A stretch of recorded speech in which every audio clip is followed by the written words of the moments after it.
What is going on, Flesh and Blood community? We got a hot one for you today. We got Ryan from Adventure Co Game. We got Nick from Tolarian Dropouts hanging out.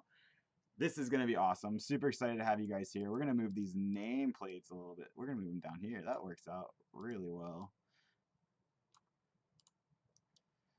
All right, so what do we got going on today? We got a classic constructed armory event. We only had a handful of players show up because we actually have a whole nother draft pod firing. There's a bunch of cool people in that draft pod. If they're down for it and we have some downtime, it looks like we're going to try to ask if one of them wants to do one of their games on stream or something, because I think that'll be super fun. If you're hanging out with us from sorry, not European, but UK Nats. If you're popping in every now and again, thank you guys so much.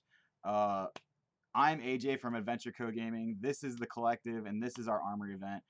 We hold these every Sunday at noon. What's going on, Brandalorian? Glad you're here, fam. Glad to see you.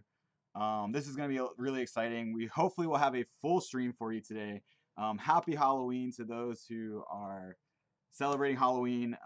And let's get right into it. So we have an interesting one for you today. We have a Briar versus a Bolton. So Bolton originally, when it came out, or not when it came out, but when the Tales of Aria stuff was getting spoiled, a lot of people were saying like, "Oh, I don't know about Bolton in the current meta because uh, what about all the ice stuff? You need all the stuff in your hand. You don't really pitch enough. All the ice things kind of make it really hard to play." Well, turns out it's still good. A lot of stuff is free, and you still run a couple yellows to pay for extra things. So um, yeah, it turns out that Nick and I both think this Bolton list is actually pretty good. We're excited to run it, and we're excited to see if it can kind of perform here.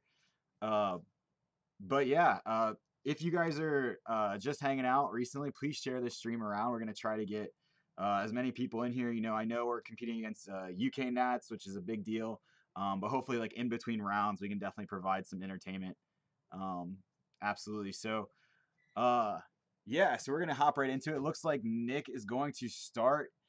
He does have that 4 charge card, so he's gonna be able to charge that. Oh, he's charging very interesting, where he is almost completely hiding the charge card underneath it.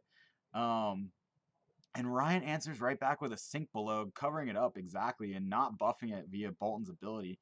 For those of you that don't know, Bolton's ability actually says that if you have charged this turn, the first effect is that if you defend an attack with another attack, you actually buff it by 1. And then his second effect is you can always banish a card from Bolton's Soul to give an attack go again, as long as that attack is buffed. As long as that attack is higher than its base attack. Oh, we almost see Ryan make the cardinal sin of missing Tunic Trigger, but again, this is just an Armory event, but we are getting ready for Nationals, so hopefully that's the one and done. Ryan gets to put one back, get one on the Tunic. Each strike, we don't know the mode he picks here. Could be that he's just saying 7 if there's nothing else. Could be the 5 go again. I didn't see him draw a card, so we can at least eliminate that.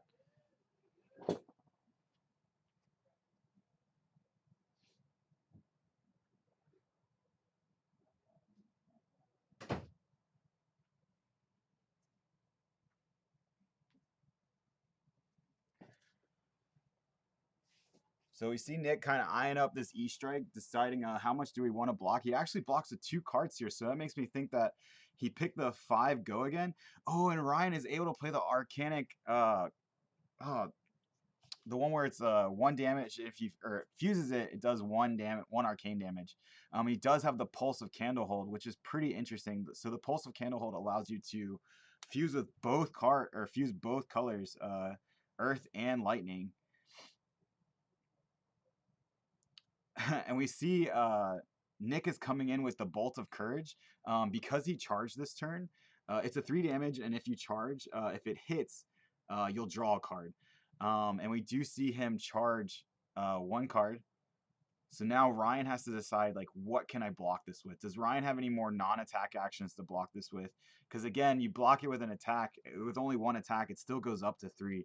Now, something interesting that Ryan could do here is that even though it would go, he could still block it with an attack, and it would go up to 4. But he does have that card in his arsenal with the Crown of Seeds, so that would actually stop the Bolt of Courage still from hitting if that's the only buff.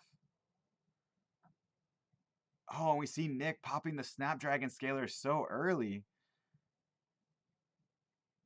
This is a very aggro deck list, and it looks like Nick's thinking, I gotta do what I can to be the one that forces Ryan to use his cards to block as early as possible. So we see the Raiden come down. I don't know how I feel about the using the Bolt of Courage and with the Snapdragon Scalers just to swing Raiden for 3.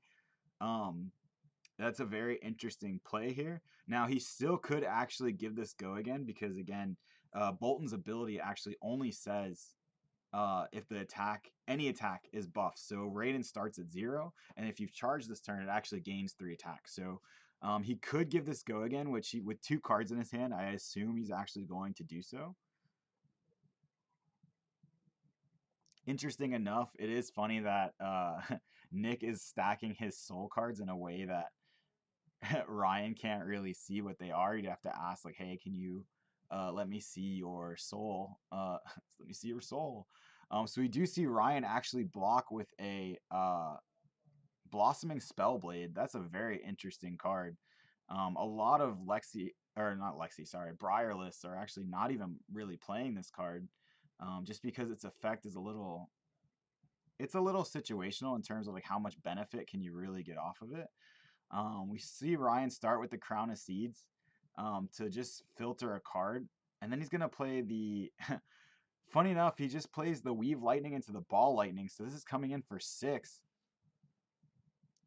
damage, possibly 7, and this is kind of where we want to know, like, does Bolton actually have the chops to stick with uh, a deck like Briar, where Briar can put on a lot of damage very fast.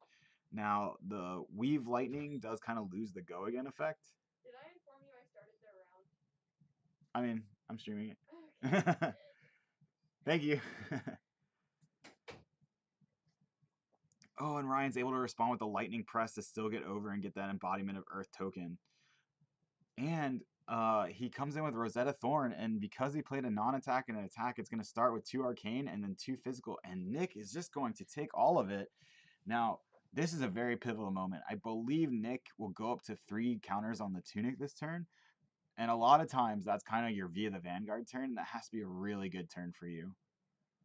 If he can put on a lot of pressure here, this 36 to 28 differential can actually like melt away very fast. So we see him starting out with kind of an innocuous Bolt of Courage red, and then a Beacon of Victory. So he's gonna Beacon for 1 here, Beacon for 2. So you banish 2 cards, and because you charged, you get to search. It's gonna buff the Bolt of Courage by 2. Then you get to search for any card that costs 2, or any action card that costs 2 or less. Interesting to see what Nick grabs here. I mean, he could grab a lot of things. 2, anything that costs 2. So maybe there's a specific reason he banished 2. What would he be looking for? He could be looking for a trying to think of light card or any kind of Bolton card that would you'd want to banish 2 specifically for. Um, and he's just gonna grab a Lumina Ascension. Nick is definitely not scared to take damage with this deck. No, 100%. If you're Bolton, you're charging in head first. You're not really trying to defend a lot. Um, you do see Ryan use the Sink Below. Oh, I guess I didn't see the Sink Below. If that was already there, then there's a possibility that he did 2 to get over the Sink Below, and he's still looking for the Lumina. Interesting enough. So now we see the Lumina come down, and then he's going to swing Raiden. So what this does is it makes Raiden a 4, and he can actually uh, swing with it again because he charged this turn. If it does hit, then he actually, and it does hit, so it's gonna trigger the Lumina, which says, "Oh," and that is not what you want to see. It's like a yes, I hit the trigger, but you don't want to see Via the Vanguard be the card that gets tucked underneath the soul there, especially when you have the 3rd Tunic counter. So he would have drawn into that, and that's just really painful. And we just see Ryan come in with a tome, a Gorgonian tome, which draws 1 card, and then a snatch. Um, the snatch here, I mean, the Gorgonian tome, he probably just wants to filter it. If he does give this go again, either via the Snapdragon Scalers or Razor Reflex or something like that, then he can swing Rosetta Thorn now for the triggered effect for the 2 and 2. Um, But interesting enough, just a vanilla snatch here. If there's nothing behind this, it's kind of lackluster. But Ryan does have the tunic counter up as well, so he does have an extra resource that he can use. Don't know if he has any cards in hand. I think he blocked with 2. Yeah, so no cards in hand, so it's just going to be a snatch for 4. He will draw the card, so that does give him an arsenal if he so chooses, which he does. Um, and we just see Nick go into his turn. It does get an embodiment of Earth token there as well, so his non-attacks will defend for 1 extra damage, which did come up last turn. Now, this is really where it comes down to it. Nick has to find, and he does find another Via the Vanguard, charging 2. So Via the Vanguard will be coming in for 5 here. Biggest thing about Via the Vanguard, as long as you don't break the chain, everything gets that +2. So it says for every light card you've charged this turn, and you can charge multiple times with Via the Vanguard, for every light card you've charged, every attack on this chain will actually gain as much damage as many light cards as you've charged. I said that really wildly, but yeah, that's basically what's going to happen here. So, and having the tunic counter makes it so you don't have to give up a card in order to play it. This is a very scary turn typically from the Bolton player. And we see that thank you, Nick, for tapping his Crown of Seeds. Ryan's going to use Crown of Seeds here. It's going to tuck the Arsenal card underneath and make him draw a card. Another thing this does is it prevents 1 damage when you do so. So we kind of nullify 1 of its damage. Now, the thing is, even if you nullify the damage, the Via the Vanguard is actually still buffed. So he will be able to give this go again using Bolton's attack reaction effect. And he does block with another attack here, so that makes it go up to 6 damage. And we will see reactions happen, and Nick chooses to banish the card in his soul. So, yep. And so the 1 block from Seeds will make this a hit for 2. And then we see the the Raiden come in for 5 damage. So it has the 3 buff, and it has the 2 from Via the Vanguard. And I will guess that this gets buffed by or gets attack reacted as well for go again. And then a Bolting Blade. So Bolting Blades is a 4 cost 7 damage attack, but its effective reads that for every card you've charged this turn, its cost is lowered by 2 resources. So because he charged twice with Via the Vanguard, that actually makes this a free attack for 9 damage because it also gets buffed by Via the Vanguard. And now we see that Nick is finally trying to turn the corner here, and he's going to try to put in as much damage as he possibly can, saying, hey, I'm the better aggro deck here. I am established, and I will make you pretty much like be on my terms. And that's a pretty nutty turn. So I think that all in all, that was a 6, 5 is 11 plus 9 is 20. He came in for 20 damage there. Ryan only took 8 of it, but he gave up his entire hand doing so, and his Arsenal card because he used Crown of Seeds. So Ryan just has to draw up and pass, and we go right back into Nick's turn. This is kind of where you want to be as Bolton. You just want to kind of, once you start swinging, you just want to keep swinging.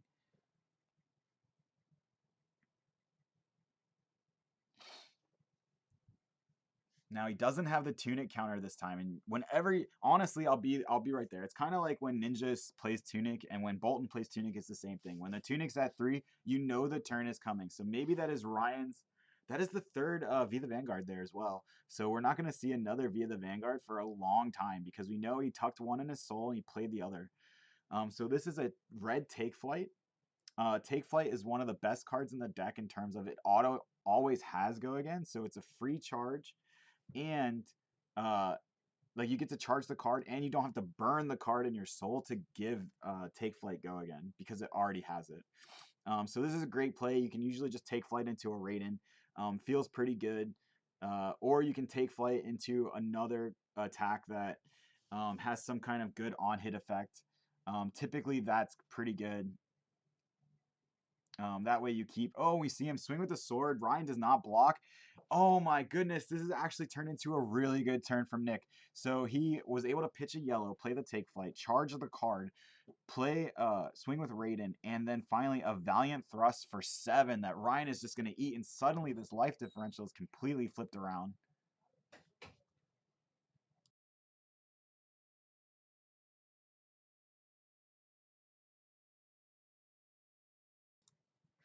Who's winning? So Ryan has been winning this most of this time, and Even though then he has less What? No, up until this Okay. moment, Nick's had 2 really crazy back-to-back turns, and finally Ryan said, "I have to like keep my hand because I'm gonna, otherwise I'm just defending for nothing. Like I'm just gonna leak damage, leak damage, leak damage, and not really do anything back to you." So Ryan ate this entire last turn, which was like a lot. I don't remember how much it was. So now he's coming in with a Ball Lightning, which is usually a pretty strong card, but really a Ball Lightning into a Rosetta Thorn to eat that much damage is really unimpactful. What? Just 2 damage? Yeah, basically, because in order for the Rosetta Thorn to have its full effect, you have to play a non-attack as well, which Ryan did not do. What is that? That is a Nimbleism that says your next attack that costs 1 or less is buffed by 3. Oh.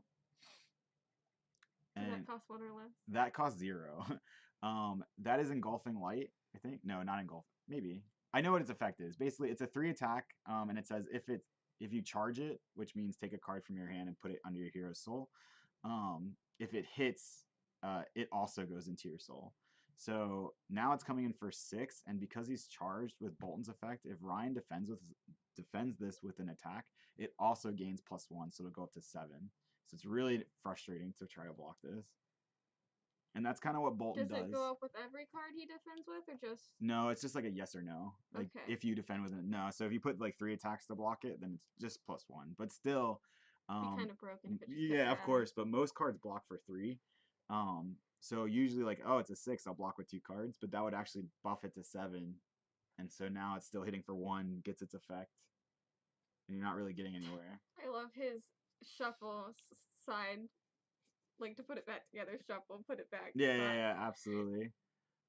Ryan kind of on the back foot here after being so far ahead in this game for so long.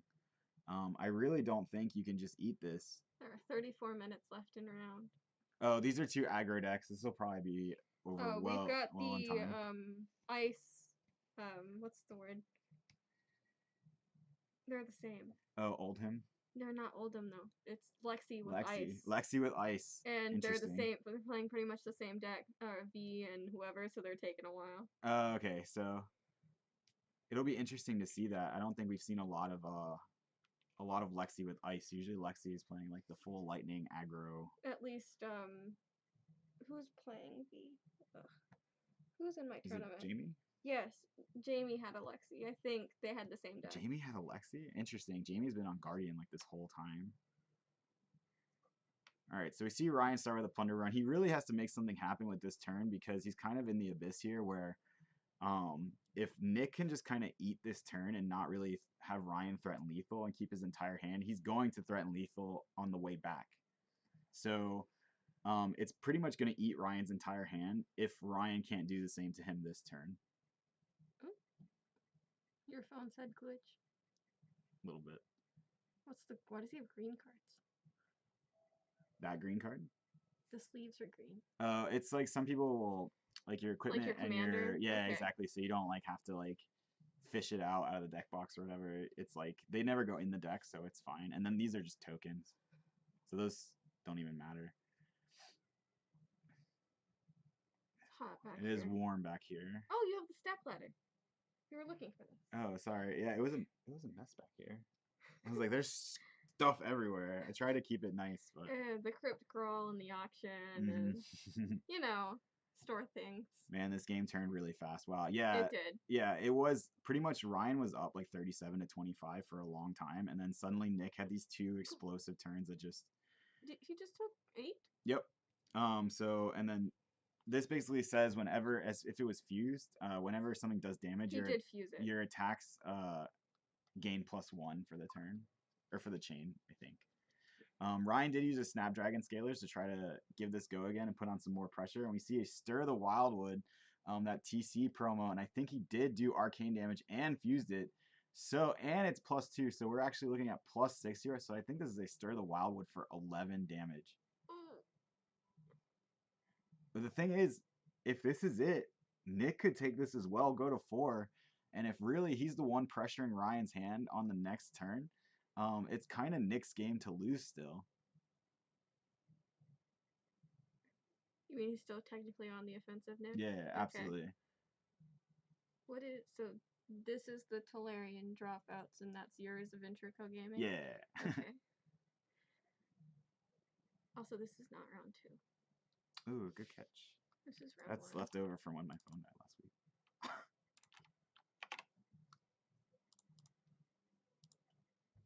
So Nick really having to justify here. So like, can I threaten 8 damage and like pretty much 8 damage to put Ryan on the back foot next turn? Either one of them is going to have to get cards out of the opponent's hand on the following turn. I think he said no blocks here. I saw Ryan pitch a card, but I didn't see anything happen. Maybe he didn't. No, he still has the 1 card in hand. So this is still the Stir the Wildwood. I still think this is coming in for 11.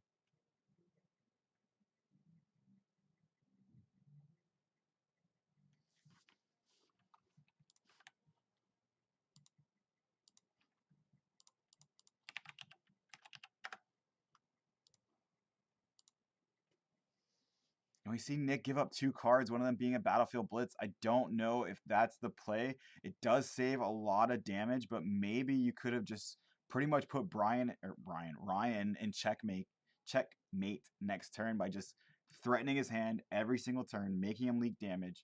But maybe not. We do see the plunder run from Arsenal into a snatch. That is wild. So this is a snatch coming in for 7. It's kind of unfortunate. He does have the ability to give this go again. It is kind of unfortunate that uh, this doesn't come in for lethal. However, it kind of does because you know for a fact there's at least a Raiden coming in. It's not charged, so Bolton's effect is not active. We do see Ryan give up 2 pieces of equipment, go to reactions. So he's giving up 4, 5, 6, 7, not buffing it via Bolton's ability, even though I don't think it would because he didn't charge. That's crazy. And I just wonder if Nick had kept those cards in hand. I saw the Battlefield Blitz, but I didn't see the card underneath. It really depends on whether or not that card charged or not. If that was a charge card, I don't see how you don't give up the damage and go to 4. But and then just put Ryan on such a back foot by threatening so much damage. We do see Ryan give up or play the E strike, most likely 5 and go again. Nick's going to say, hey, you can have that one. Into another Stir the Wildwood. This is not fused, and no arcane has been done, so I believe this is a vanilla 5, which would take Nick to 2. That being said, I don't know if without an Arsenal card, if Nick's hand alone would be enough to threaten 8. If it is, then you probably take this. Because at the end of the day, Briar's going to do the same thing to you next turn. If you can't threaten any kind of significant lethal damage, then I think Briar wins the like leaking damage battle, especially because Nick has no null rune other than an arcane barrier 3. And we see him just block with equipment here. So he goes down to 4, 8 health left on Ryan's side.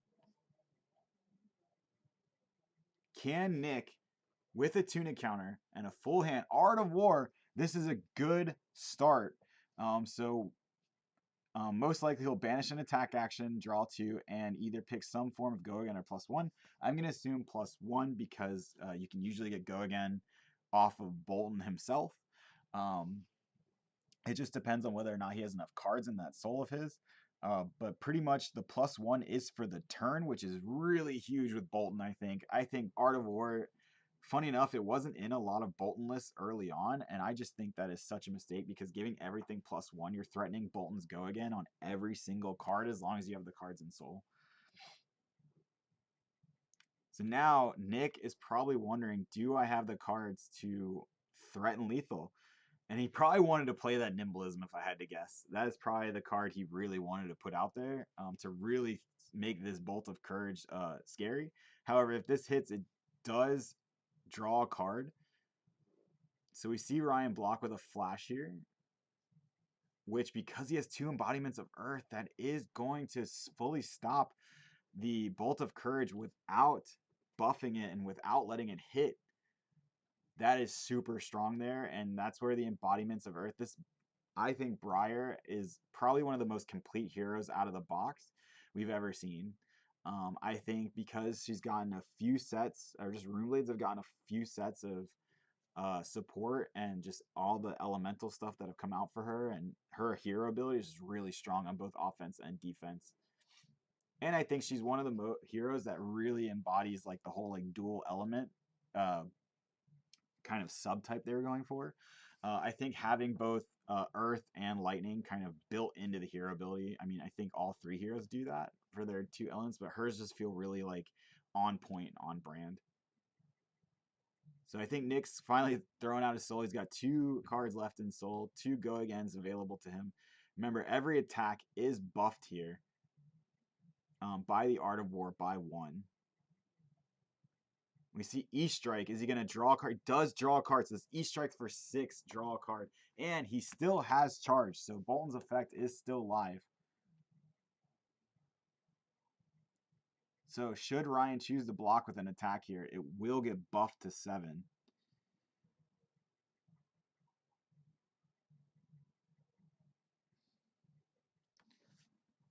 Ryan really trying to decide here what to block with. He's very cognizant of saying like, hey, I need to be able to crack back in some way. I can't let the Bolton have a full hand.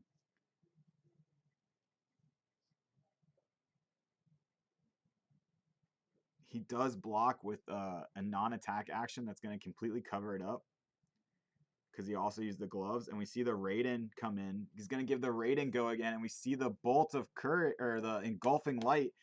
I believe this is yellow, so this would be for 4 damage considering the yes. So now Nick has taken Ryan all the way down to 2 life. Ryan has kept 2 cards in hand. Can he threaten 4 damage with 2 cards and force this Bolton player to give up cards in his hand? Ball Lightning is a good way to start, and that is red, I believe. So if Nick's decided not to block this, he would die. So that is very scary. And then Ryan could just have like a cheeky lightning press in his hand, and that's a real feels bad if that were the case for Nick.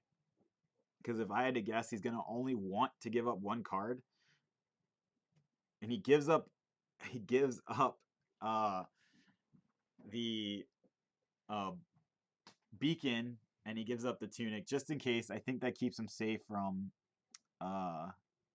safe from any kind of cheeky lightning press plays. And now we just see the 4 damage.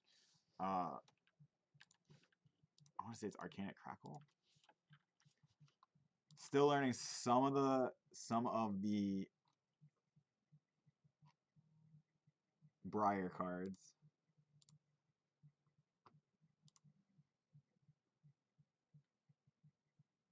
I'm sorry, Arcanic Shockwave.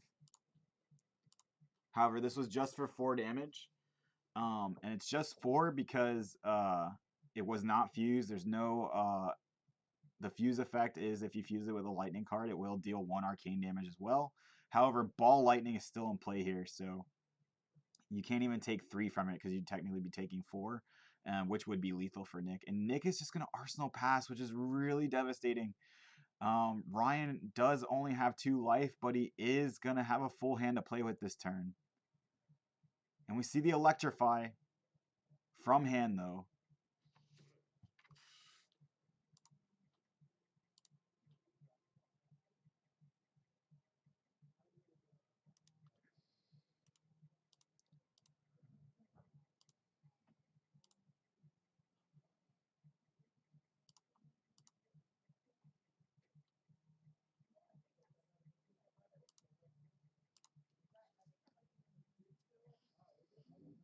This is the Explosive Growth on Ryan's side. That Explosive Growth is such a good card.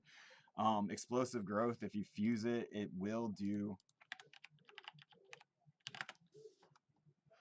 Let's just read Explosive Growth. Explosive Growth, if it was fused, whenever it deals damage, attacks you control gain +1 this combat chain when you attack with Explosive Growth, deal 1 arcane damage to the opposing hero. So that 1 arcane damage, the only way Nick could block the arcane is if he was lower on life and he paid for 3 of it, paid 3 resources to block 1 damage, which would feel really, really bad.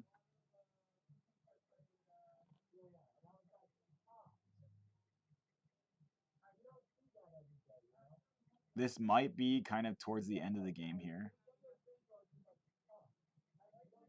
Oh, wow. No, that's the only attack from Ryan's side.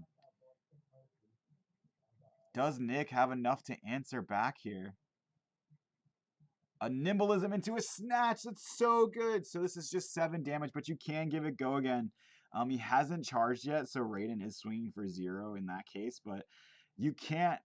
Obviously, Ryan's at 2, so he can't let really any of this hit. He can let 1 hit. If he blocks the 2 cards, it goes down and takes 1, but then Nick would draw a card, which would probably spell the end of this game. If he draws any free charge card, or I guess he couldn't do that because he wouldn't be able to charge it, but if the card in his arsenal is a charge card, then he could, and it's free, he could definitely use that and charge the card and probably spell the end of the game. We're going to see Crown of Seeds get used here. Ryan's going to draw that card, prevent 1 extra damage this turn.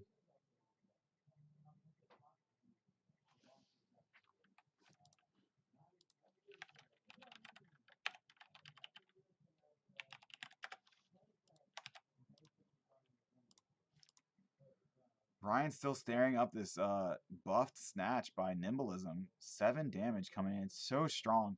You really don't want to give Bolton cards, and I really love this inclusion of Nimbleism in the deck. I think Nimbleism is kind of MVP.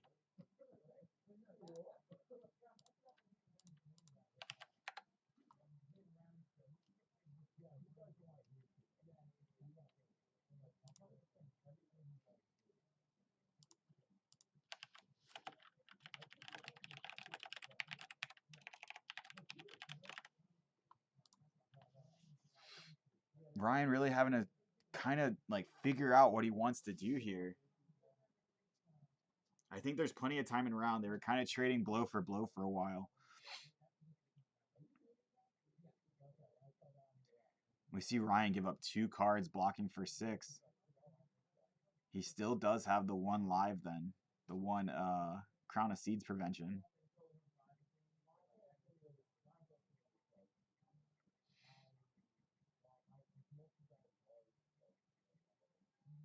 The question is, Ryan giving up these 2 cards, what does that mean for his next turn?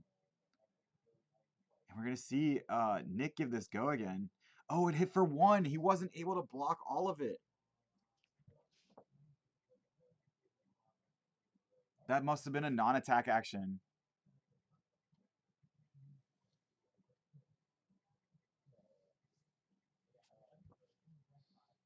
Ryan has 1 card in it. Now he's just going to Arsenal pass. This has been a crazy back and forth towards the end of the game. You know, aggro decks are really fun to watch when both heroes have to start blocking, because really aggro decks do not want to give up cards in their hand, and now they're being forced to. So Ryan has a full hand in Arsenal.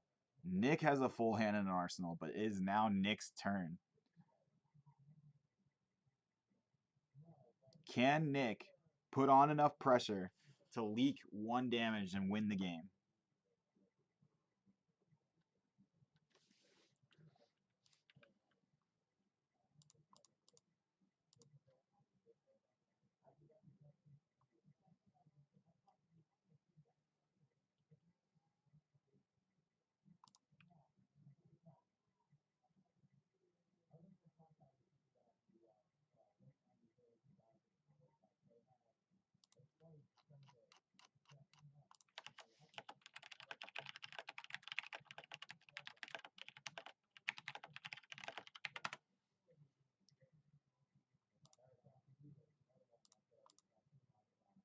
Ryan is able to have the sink below for the, oh my goodness, the courageous steel hand.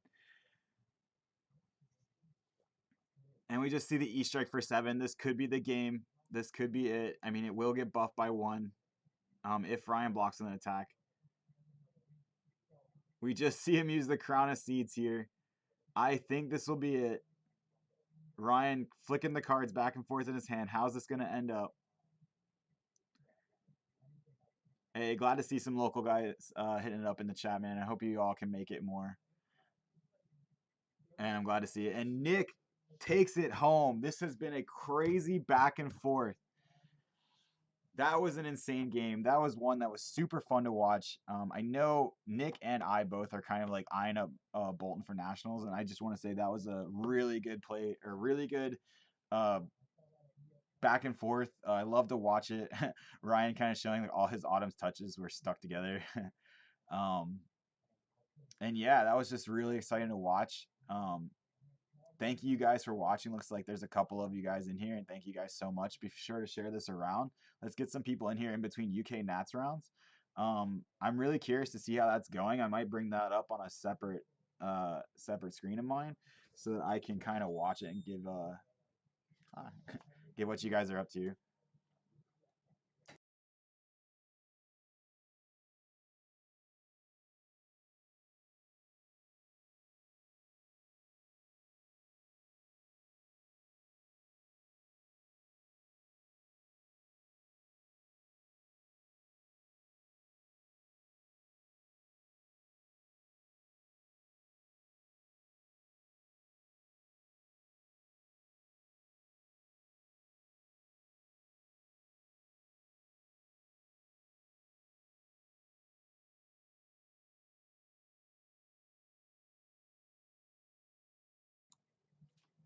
Man, what a great game that was. Super exciting. Like I said, thank you guys for watching. We're gonna try to be back as fast as possible. Good job, AJ. Ryan solo too. Always doing great. Hey, thank you so much, man. That means a lot. I'm really happy to bring you guys content. I know that's pretty cliche around here, but I really do like doing it. It's a lot of fun for me. It actually makes me more knowledgeable of the game. I get to watch great players play great games every single week. And I kind of missed you guys. I kind of missed streaming because we've been in Dallas and Cincinnati, and maybe in between one of these rounds. I think there's only 3 rounds today because between the draft pod and the Classic Constructed tournament, there just wasn't that many people, enough people for Classic Constructed to put on like a bunch of rounds today. Um, but who knows? We'll see what's going on, and we'll talk about some stuff, and maybe we'll even get some of the draft pod on here. That's up to them if they want to play one of their games on stream. There's not really any secrets they're going to give up playing on stream. So, speaking of, we can kind of come back to me.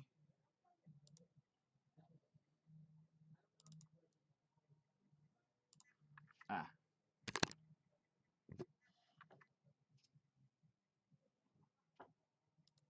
so hello. I have a green screen behind me now. It's not mine. It's the store's. So maybe I should like figure out how to use it. Put some stuff up on the green screen. Someone win? Yeah. Uh, Nick was able to take it with Bolton. It's just me. It's my face. Hello. Hello. Hello. Um, but yeah, it's been really exciting being able to stream back here. It's been a while, right? It's been like You can use the green screen. I know I need to figure out like what to put behind me. I need to put like Aria behind me or something, or like Lexi Livewire. Lexi Livewire, just a big like the big poster of it. Um, but yeah, it's been really fun being back here. We were seeing. I was gonna see if maybe one of them wanted to be like play one of their draft games on stream. They're doing 4v4. Yeah, but like I the don't know games how are it still works. 1v1. I I don't know think. how it works. So I think they draft like normal, and then they make the teams random, and then they're just like whoever wins the most games like gets the cards from the draft, like the team. That's kind of wild. I think it's kind of wild too. They also like split the cost somehow, but I don't know. It's like They all bought their own packs. this time, which is good. But anyway, what are you eating? Looks good. Almond Hershey. Sounds delicious. Um, but yeah, so we'll be right back. I'm gonna try to get another game on stream pretty quickly. Because again, there's only a handful of players playing in the constructed tournament. So hopefully the round in between rounds aren't too long, and I'll definitely be chatting in between those rounds as well. And thank you, Brandon. You didn't have to say that. So yeah, I will definitely try to get the next game on here as fast as possible. If you're visiting from another area, like if you haven't been to this stream before, welcome.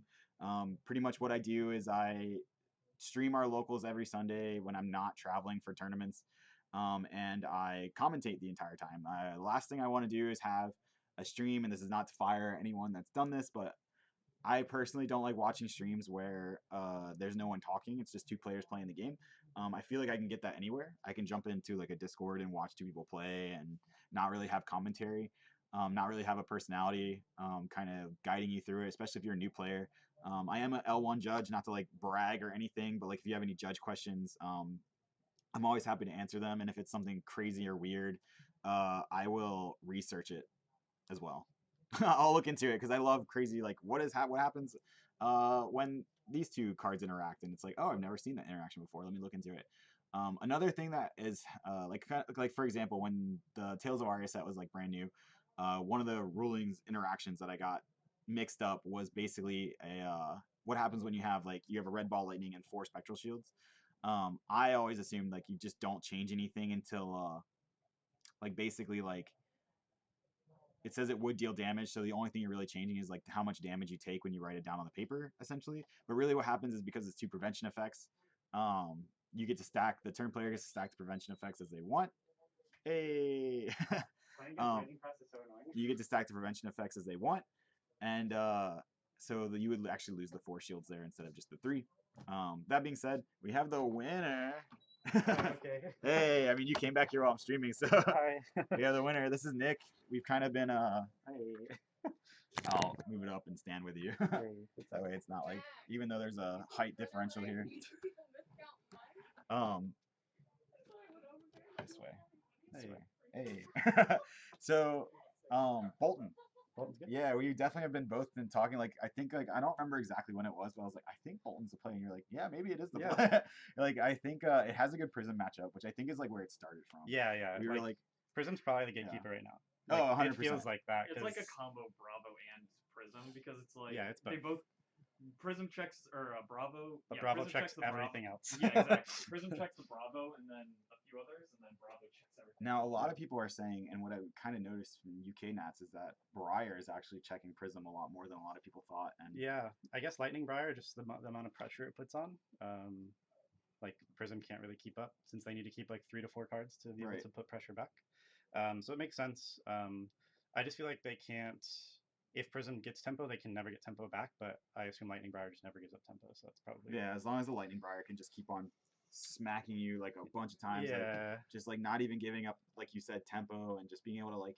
I think the biggest thing too is like you can get an embodiment of Lightning token, then swing a weapon into an aura, kind of have like somewhat of an off turn, Right, but you still have like you have like a built-in go again, like waiting there for you. You just have a quicken that's on and field. what's even crazier, I just thought about it, is like the go again from the Lightning token isn't technically once per turn, in the sense that you start with one, and then you make another one some point in that turn, and now you've had 2 embodiment of Lightning go agains. It's like Chain, but worse.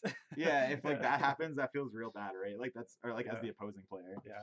Also, against Briar, like one thing I just realized at the end of that game when I went to 4, I was like, oh crap, like he's only played 1 Lightning Press. Now the entire rest of this game, any 1 or less cost attack, I just have to play again around Lightning Press or I lose. Oh yeah, I saw that. Yeah. What's up? I want to start my timer and start the round. Do you know who he's playing? It's Tom and Ryan versus me and Emin. He's playing B. Oh, it's gonna be you 2 on stream. Okay. Okay. He just wants to get the Bolts into the spotlight. But, also, do you want to? I want to give. Oh yeah, I didn't do that. All right, so we are setting up the next round. I will be right back. Not very long at all. We're gonna go straight into the next round. Let's go.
Welcome back to round number 2 out of 3 rounds today. Hey, if you guys are hanging out, thank you so much. We got another good one for you. We have another hero that Bolton's going to have to run through. It's a Lexi. From what I've been told, it's more of an ice-based Lexi, which is kind of interesting. They are running Voltaire. Voltaire is a super strong arrow. I think I'm going to try to... You guys are going to see... Actually, you won't see it. I'll do it this way. I'm going to try to see if I can get card images on screen in some capacity. I think that would be really helpful for you guys.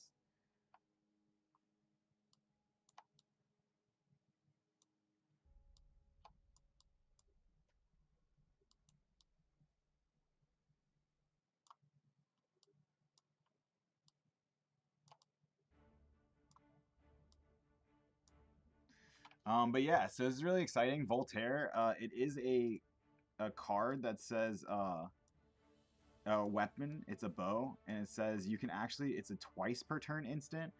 You can load an arrow into your arsenal face up, and you can either give it go again or +1. The music you played in between rounds was epic. You know, funny enough, you know how you found that, how you find epic music? You type in epic music, no DRM. And that's how you find epic music to play in between rounds.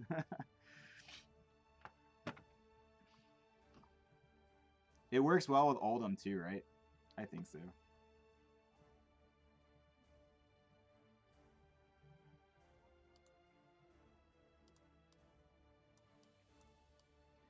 What you guys, I'm going to not be talking a little bit this time around. I'm going to try to keep what's going on stream, but what I'm really doing right now is, since we have a lower kind of, it's kind of a more chill day, what I'm trying to do is I want to format this in a way to where I can put cards up on stream.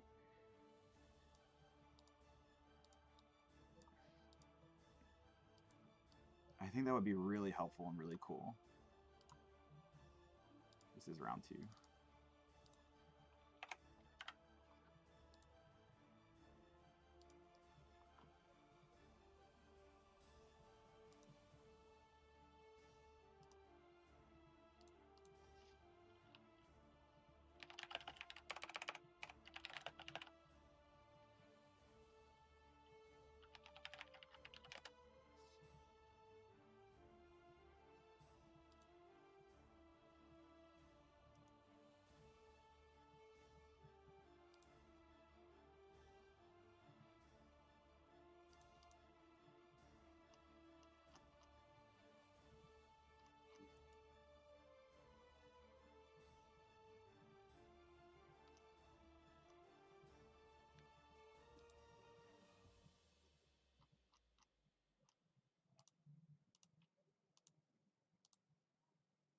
Yeah, like the background and music fits so well. Oh yeah, having Oldham on screen, like while that crazy background music is going on. So while I kind of jump back to the game a little bit here, that Chilling Ice Vein is so strong. I didn't see if it was fused. I'm assuming it was, but its fusion effect says if it hits, or anytime an attack deals damage to a hero, they either discard a card or pay 1. And against Bolton, that's kind of relatively devastating, because they don't really have, like, a lot of times, like, you pitch a blue and then every time it triggers, you're kind of not worried about it. But only having yellows and reds in the in your deck kind of really make that not so, like, easy to deal with. And it just will be really interesting whether or not the kind of more, like, usually, like, Rangers have been kind of an aggro playstyle, right? So we do see that Nick is able to kind of block this turnout, take 2, pays the 2 to not give up the card. And this is kind of what I was talking about is, oh man, and then the Bolton shot that's already been buffed, and it's gonna have reload. It hits, or if it hits, it has reload. It already has go again. Funny enough, Bolton shot, its name comes from Bolton. It's kind of a play on words, because it's basically Bolton's hero effect, that if it's buffed, it has go again. If you guys didn't know that. That was a really strong turn from V, able to get 6 damage in and still sneak or still strip like 3 cards out of Nick's hand. We're gonna tick the Tunic up to 2, and we're just gonna come in with a red Illuminate. So that's why Nick was kind of like, I can still throw an Illuminate at you. Illuminate, if it hits, it still goes in Soul. So like, I think Bolton with any amount of cards in their Soul is really terrifying. So, you still kind of have to respect it, right? It's still 4 damage, not the lowest amount, still 10% of your life. It goes in. V saying, I can take care of this.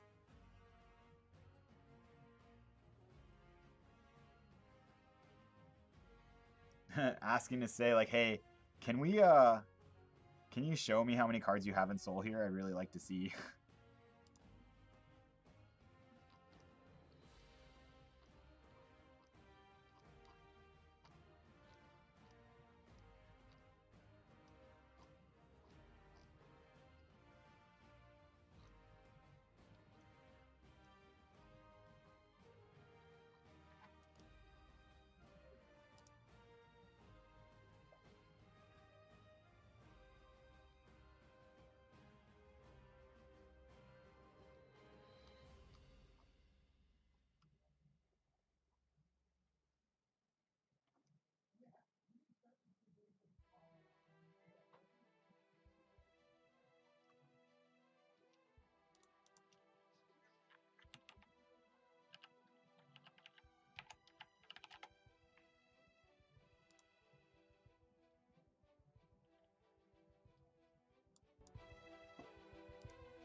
Oh my god, you gifted a tier 1 sub to Brandon Lauren, dude. Thank you so much. Thank you, thank you, thank you. Hey, you get to watch ad-free now, Brandon.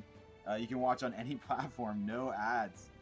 Let's go. Thank you so much, guys. Thank you. The love is so great over here. This community is so great. I'm not really talking that much because I'm still trying to find a good way to put the cards on screen, which I think I'm really close to.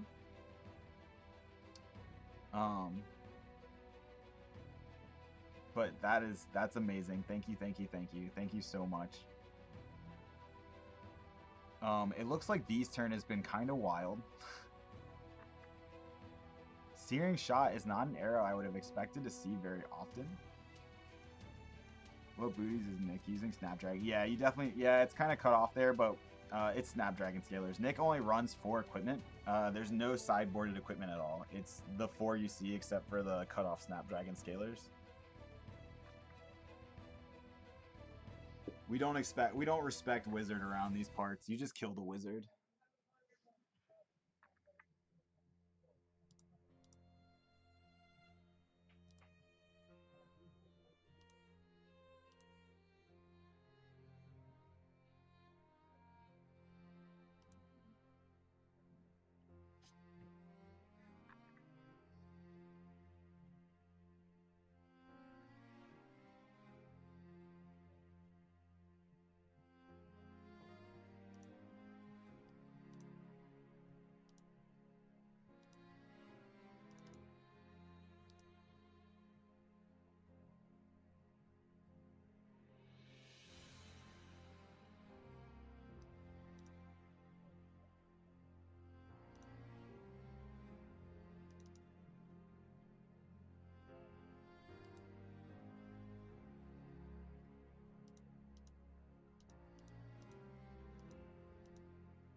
The music got too excited for me. I had to do something hilarious. Okay. So this isn't the cleanest way to do it, but it is a way. And if I never resize this window, which I don't know how realistic that is, then here. This is what I got so far. How does that actually look on stream? It's not the worst. Let's cut off a little bit more of it. We can make it a little bit bigger. Let's not get rid of it entirely. How's that? Now, the quick thing would be to be able to quickly cycle through these cards would be pretty nice.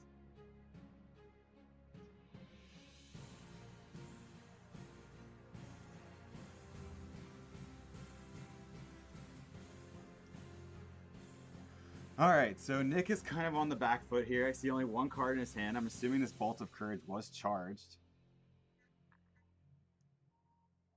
Raiden Bolton, hell yeah. Hey, Country Bear, thanks for joining us. Thank you so much. First time chat. Hey, thank you, thank you, thank you.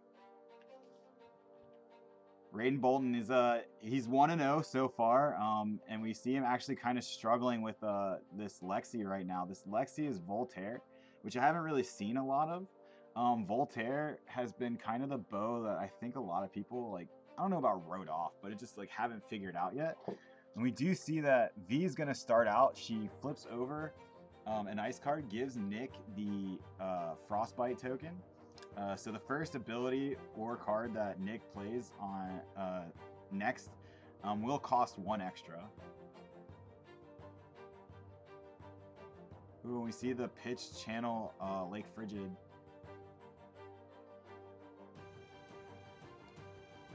Chat, if you can help me with card names, that'd be amazing. If not, that's okay too. You're just gonna hear me type a little bit because, again, I know a lot of them, but for some reason the Tales of Aria cards are just not sticking.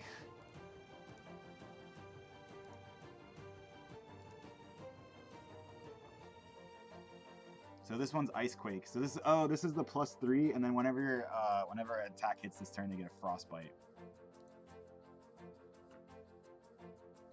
No problem. This is Nick. Couldn't make today. Hey, sorry you couldn't make it, man. You gotta try to make it out here. It's super great. We're running a big event. If you guys haven't heard, we posted it on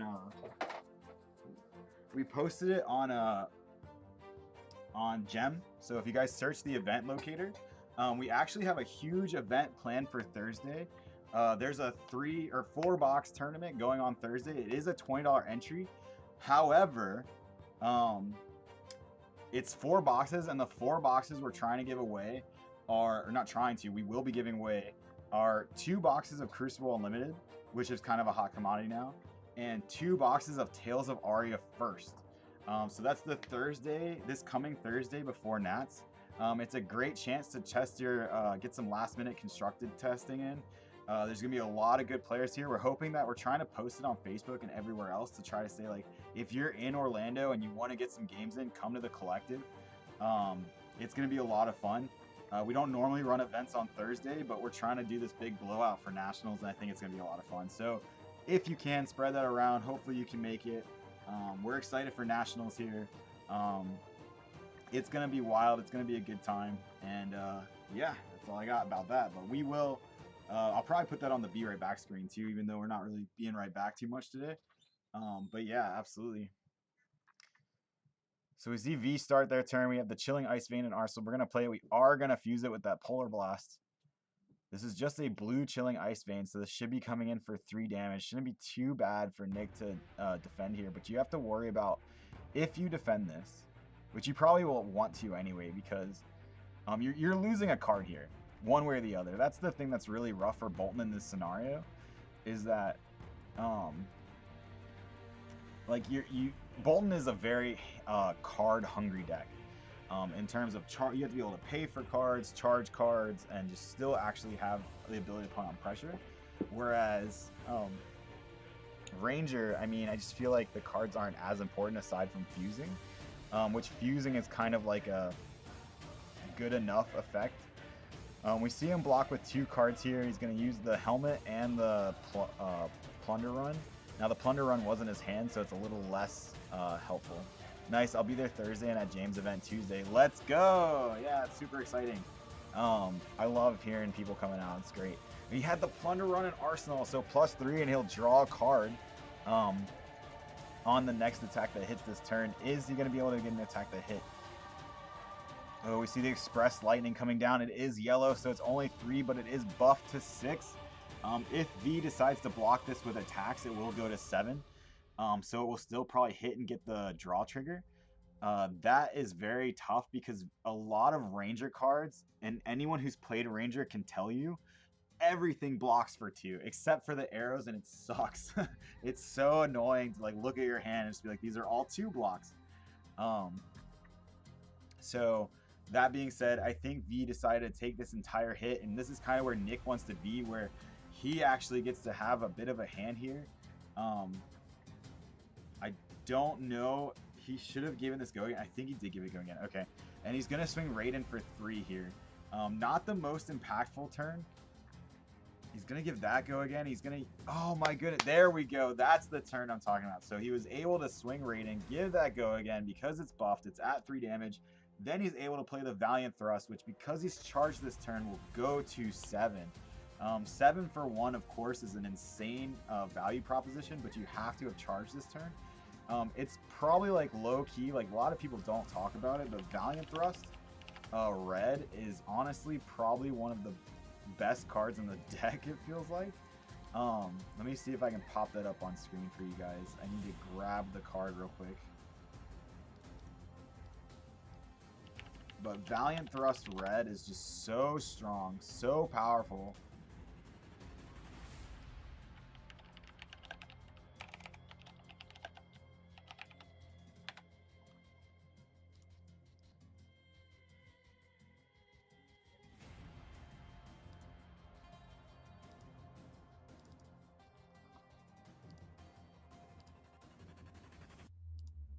Yeah, that's 7 damage for 1. So strong. I'm running 3 red and 2 yellow. I think the yellows are a little aggressive, but I do like the reds. I think it's just too good. Alright, so we see the Polar Blast. Polar Blast is pretty crazy.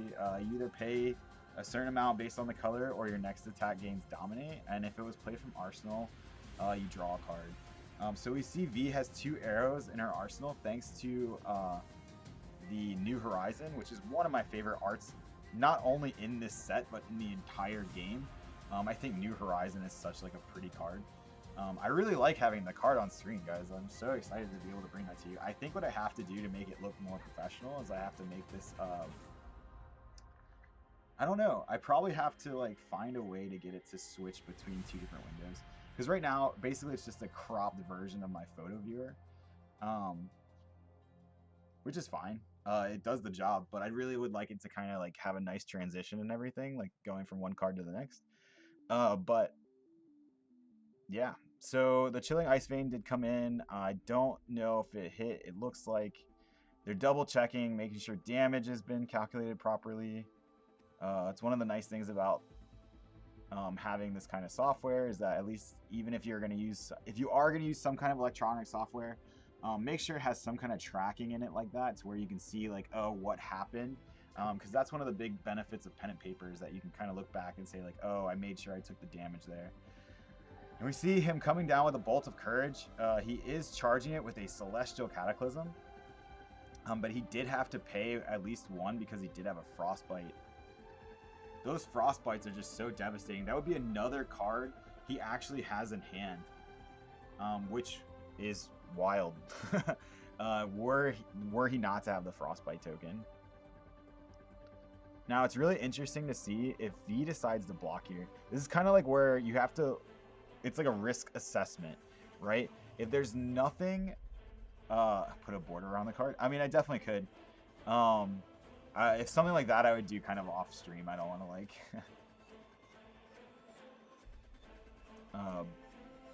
yeah, so you're not wrong though. But so we see V blocking for 5 here with the Bolt and Shot, and that was kind of where I was going with the risk assessment. Do they have the reaction to get over? And right now, because V blocked the Bolt and Shot, which is an attack, it goes up to 4, and then the Courageous Steel Hand makes that a 7. 7 blocking when they're blocking 5 hits for 2, And it does have a draw trigger, which again is the biggest hang up, is trying to get cards in your hand for this deck right now. And now we just see a Raiden for 3. Should V decide to let this hit, which they do. Nick did give it go again. We do have the Illuminate. Another 4 damage, and Nick is finally starting to put on some pressure, really able to kind of turn this game around. Like you said, like someone said earlier, Ice is just such a devastating matchup, it feels like, for Bolton. This is kind of like what a lot of people are saying, like, oh, Bolton's just dead because all the Ice stuff just kind of ruins it. And we're kind of seeing that put to the test right now.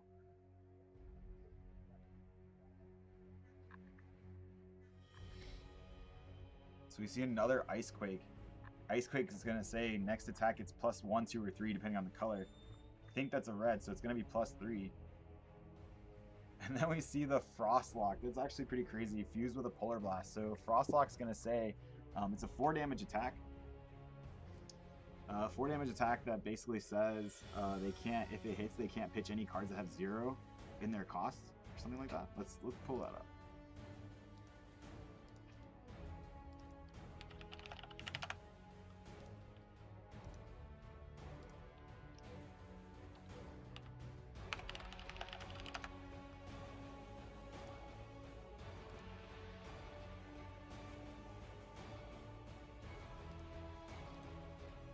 There we go.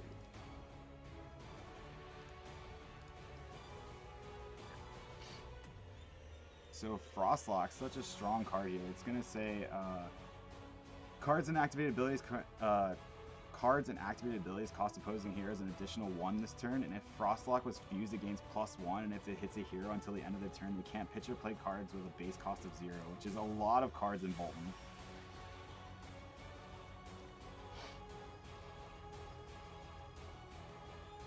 So I think the cards and activated abilities costing 1 more is not really going to affect Nick here too much. He doesn't play a lot of defense reactions. I don't really see, he doesn't have the tunic counter, so it's not like you're turning off the tunic counter essentially. We do see him block for 6 here, which is going to stop the Frostlock. He took damage though, so we see him just kind of leaking damage here and getting a bunch of Frostbites. And he can't pitch or play cards at base cost 0.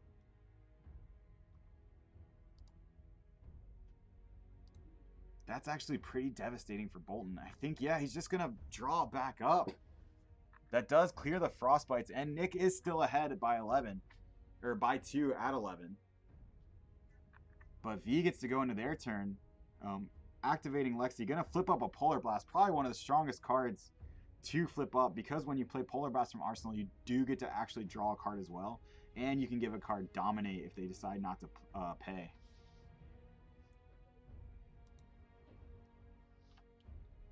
I wonder if I can make this just a tad bigger.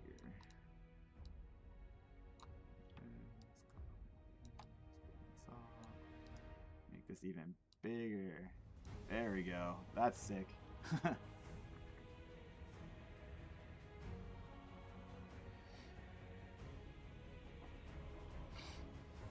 Oh, we see the Seek and Destroy come down with a Remorseless. Remorseless being put face up in Arsenal. Remorseless says you cannot play defense reactions from your Arsenal, I believe, if it was put in your Arsenal face up. However, that doesn't really matter because, again, I don't think Nick is even playing the Soul Shields in this matchup. I think that's the only defense reaction he sides. But it does say if it hits, then every action card they play next turn, they'll take a point of damage.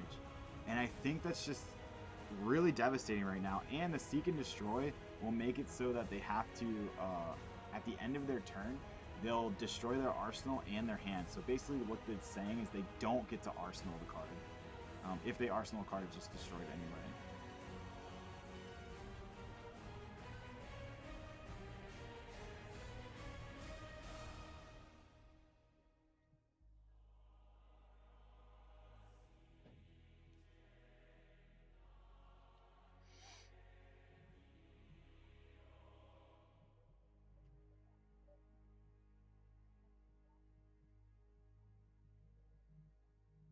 We see Nick block with 1 card. Go down to 5. That is devastating. So Nick is under the effects of Remorseless and the effect of Seek and Destroy and has a Frostbite token. It is not looking good for Bolton. But let's see if Nick has a line of play that he could potentially do here.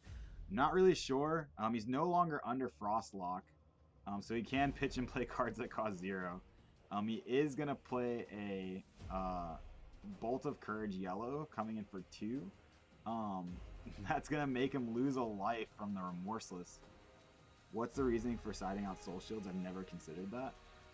So they just cost a lot for what it is. I mean, they cost 2, so you have to give up a yellow in your hand, and that may be the only yellow in your hand. Bolton is very hand hungry, so let's say the Soul Shield is not even in your arsenal yet, and you have to play the Soul Shield from your hand. You're basically going in your next turn with like 2 cards in hand, which just doesn't feel good as Bolton. You can't really put on those like heavy pressure turns. Basically, Bolton's dream is that he can just eat damage, but then the damage he's putting back out is just more than you can handle. I think that's typically the playstyle there. And Soul Shield just kind of doesn't fall into that line of play. You typically only play the Soul Shields for like Guardians and stuff that are gonna like try to eat your hand with like Tear Sunders, Thumps, Crippling Crushes, things like that. It's kind of like stopping those cards with Dominate that already kind of eat your hand. And again, I don't know how much Nick has played this matchup, so there's the chance there too that we just haven't seen like a more tall Ranger where things are dominated, things are really affecting your hand already. So it's definitely a consideration. Maybe it's going forward to maybe put in those defense reactions, put in those Soul Shields for this matchup. Also, Bolton, like, you kind of get the cards in your soul at will. He loses another life to Remorseless. That's so devastating. That Remorseless put in work. It's probably some of the most damage I've ever seen Remorseless actually do. Like, by its effect. And we're just going to see V defend with an... Ooh, and then this not an action card, so Nick will not lose...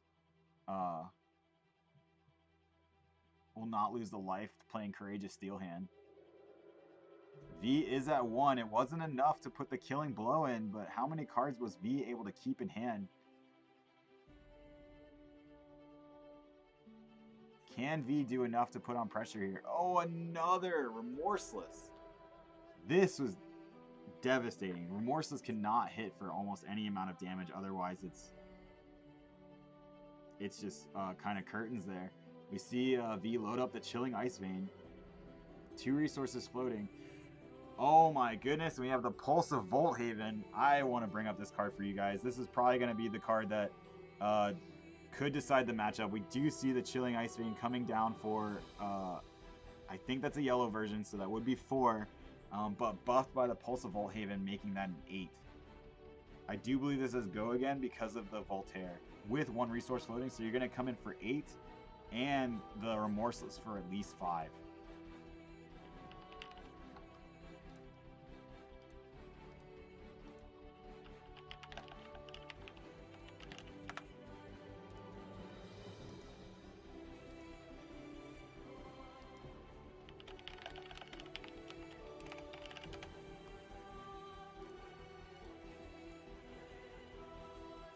And we see Nick's going to have the Art of War here. That's super interesting. So he's going to give up a card to draw 2, and he's going to give his cards +1 defense. That is probably the biggest issue he's seeing right now. He's like, I need more defense for these cards. I need to only block with, say, like 3 cards total. I don't know if that's possible, though.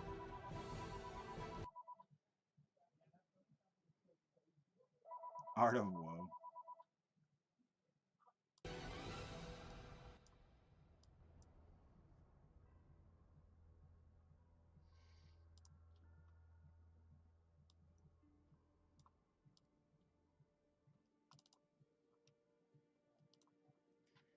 Pulse of Volthaven. Every hero from Tales kind of got their own Pulse card. It has both colors on it. So like for Lexi, it's a Lightning and an Ice card. So that's really good for fusing, but it also says your next Lightning or Ice or Elemental attack this turn gains +4. And that's where the Chilling Ice Vein comes in for 8 damage. It's just pretty crazy.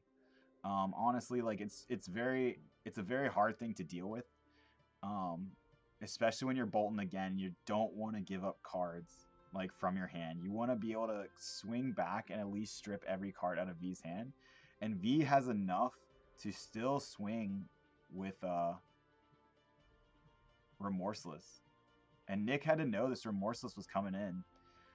There's really no point to read the effect here. I mean, if it hits at all, Nick's dead, but does Nick even have the cards to block it?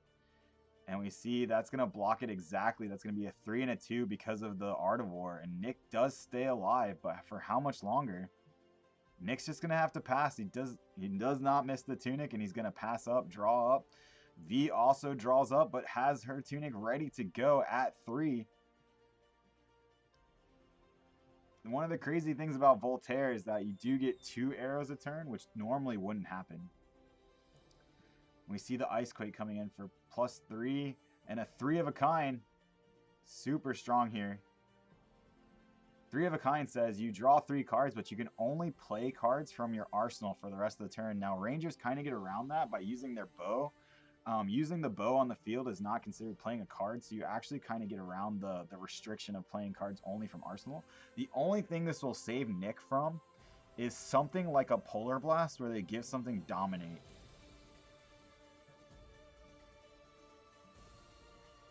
Because the Polar Blast cannot be played. So we're going to see the Voltaire being used once to load a Remorseless. And we're just going to fire the Remorseless. I wonder, we had to give that go again, unless there wasn't an Arsenal card. So this Remorseless is coming in for 8. If this not go again, and Voltaire was used for the +1, this would be 9.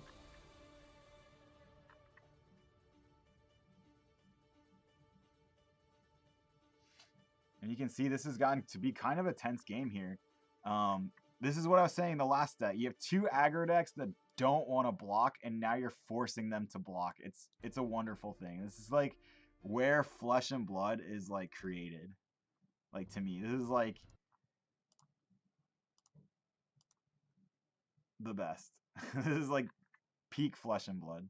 And we're gonna see the Art of War turn again.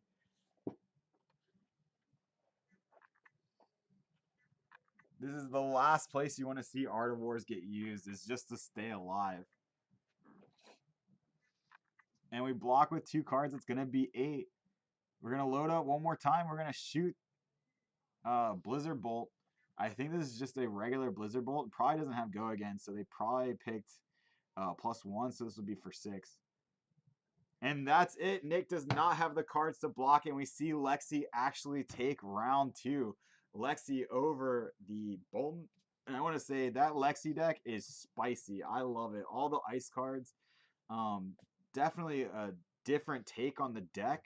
Yeah, GG's to Nick. Did a great job kind of coming in there and just wasn't really, Nick, for what felt like was never really an impactful turn. I mean, I think they had the one Valiant Thrust turn, which felt pretty good. But from there, it just never really felt like Nick was like in the driver's seat. Always had to kind of like navigate what V was putting out, and it was just kind of crazy. I really like seeing that deck from V, and I think it's really cool to see. And I think the Frostlock, which is something you don't really see come up against a lot of matchups. I mean, my first thought is it comes up from Ninja. They can't pitch or play things that cost 0. Ninja's kind of like can't do anything. But really, it just came up in a way that was really interesting to see. Good job, Nick, too, taking it all the way to 1 again. Always kind of what felt like was being under control. Like, and yeah, it just felt like V was able to keep the gas on, and then wasn't really able, or Nick was never really able to get it back.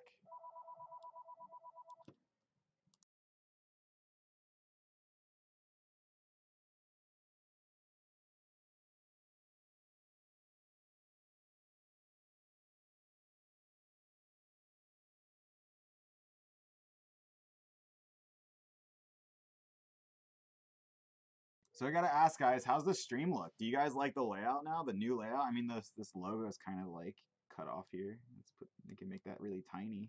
doesn't matter. But yeah, I kind of really dig the card being really big right there, and you get to still see chat.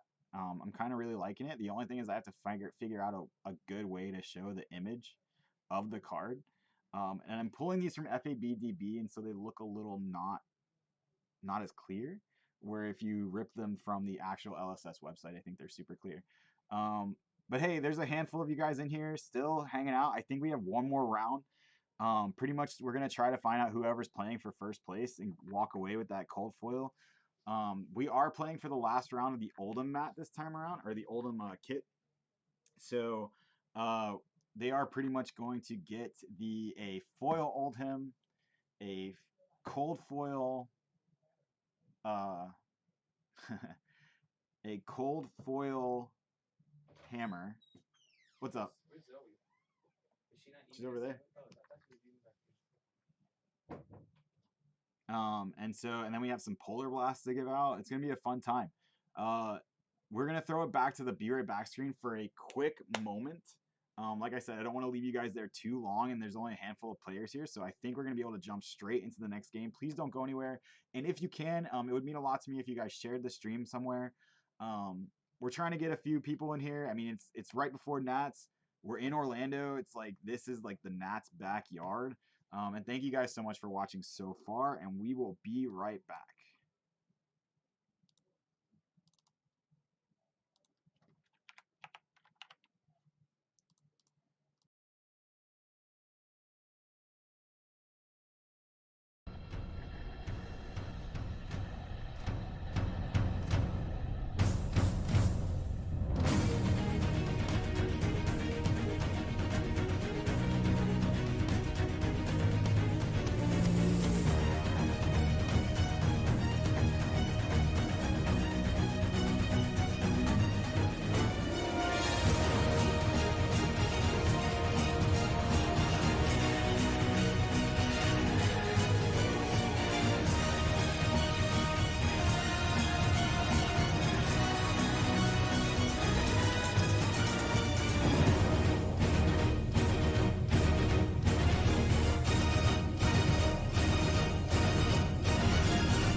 Welcome back. We have the final round going into round 3 with V and Ryan. Ryan is on. We saw Ryan earlier. Ryan is on Briar.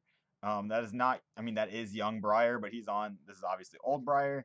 And then V, of course, is on that really exciting kind of ice-focused Lexi. That was, I thought, was super spicy. So pretty much the winner of this is the winner of the tournament today because V is 2-0 and Ryan is 1-1. This would make the head-to-head matchup for Ryan uh, pretty much the winner of that tiebreaker, but I think they actually don't even account for that. So I think V, I hate to say it, I think V technically already has this in the bag, but it will be exciting to see kind of what happens here. Really happy to see a new deck. I'm excited to see New Horizon actually kind of doing work here. I think New Horizon is one of the best artworks in the game. We're going to rip some card art from FAB TCG real quick. I'm going to show that New Horizon in high def on the screen as best I can. I love this card so much.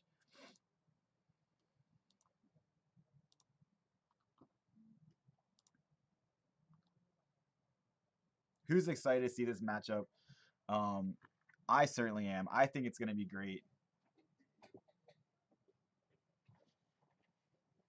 Interesting to see the Frostlocks still in the deck. I don't know if that's the choice I would have made. I think I would have sided those out against. Well, actually, they still play a lot of zero cost, so maybe not. A lot of their non-attacks are actually zero cost cards, so maybe that is actually pretty good. You stop a lot of those like Weave Lightnings, Bramble Sparks. All those cards can't be played or pitched, so it's actually never mind. It's actually probably a really scary card for them as well.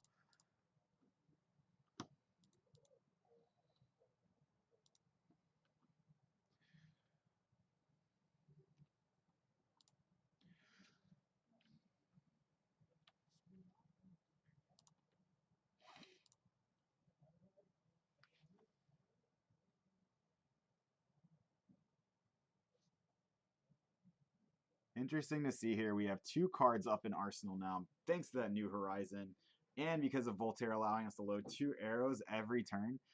We see the Chilling Ice Vein come down with the Pulse, and again, Chilling Ice Vein has that effect where, I said Pulse, I don't know why I said Pulse, but it is fused with the Polar Blast, I think is what I meant to say. We see the Chilling Ice Vein actually is pretty impactful. I mean, it gets cards out of their hand no matter what, right? They either pay 1 or discard if any of your attacks hit, and that includes this Bolton shot. Any attack that hits this turn is threatening to get a card out of Ryan's hand.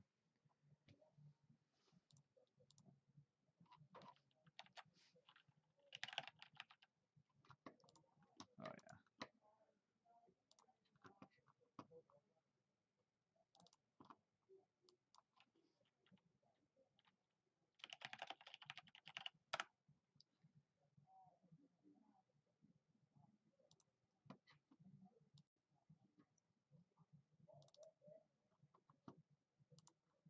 Yeah, that New Horizon, just such a pretty card, such a good card.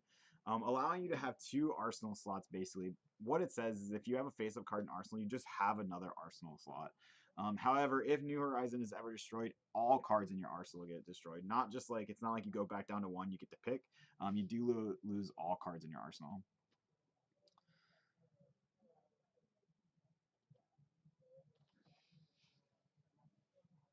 And we see Ryan just coming in with an attack for 4. V just kind of takes it, says we can go to 36 here.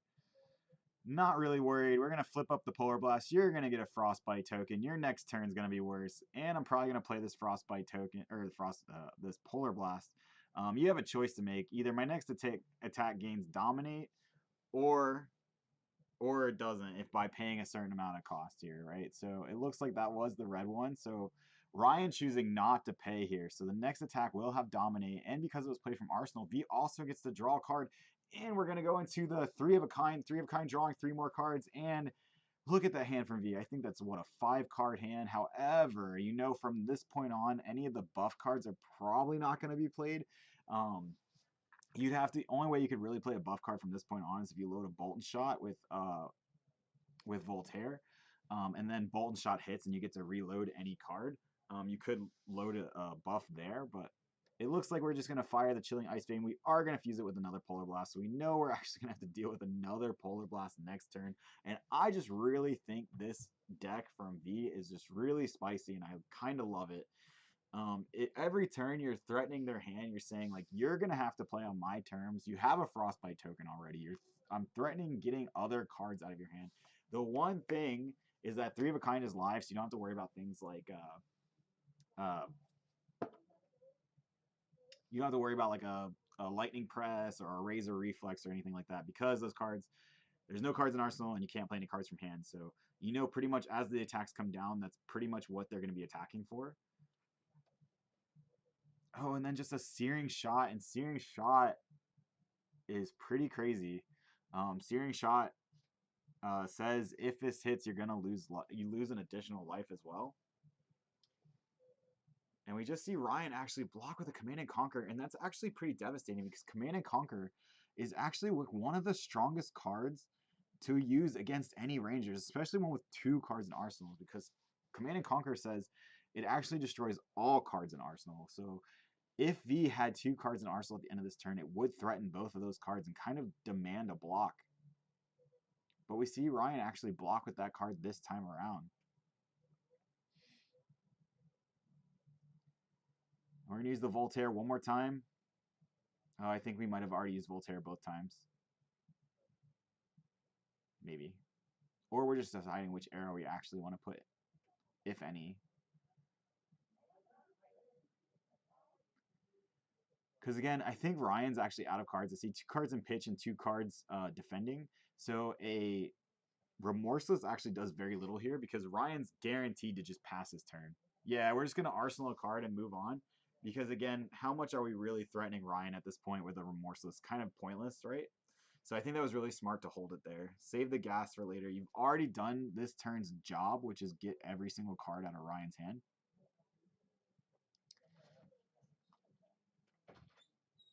Hey, Judge Streamer AJ. Hello. Is today week 3 or is today week 4? I'd have to look at the kit. I don't know. So for some reason there's 4 Oldhams left. So does that mean it's 3? It should be 3 then. Okay. Okay. So what do I give out? 6 Polar Blasts. 2 Oldhams. And 1, And 2. 1 Hammer guy. So this is 1 first, 1 random. Yep. And then Hammer to first. I don't remember the name of the hammer. That's it. there's. And then packs. However, probably the top 2. We're just gonna do the 4, give 2 to everyone, and add an extra for top. Oh, that's perfect. Thank you. Sounds good. No problem.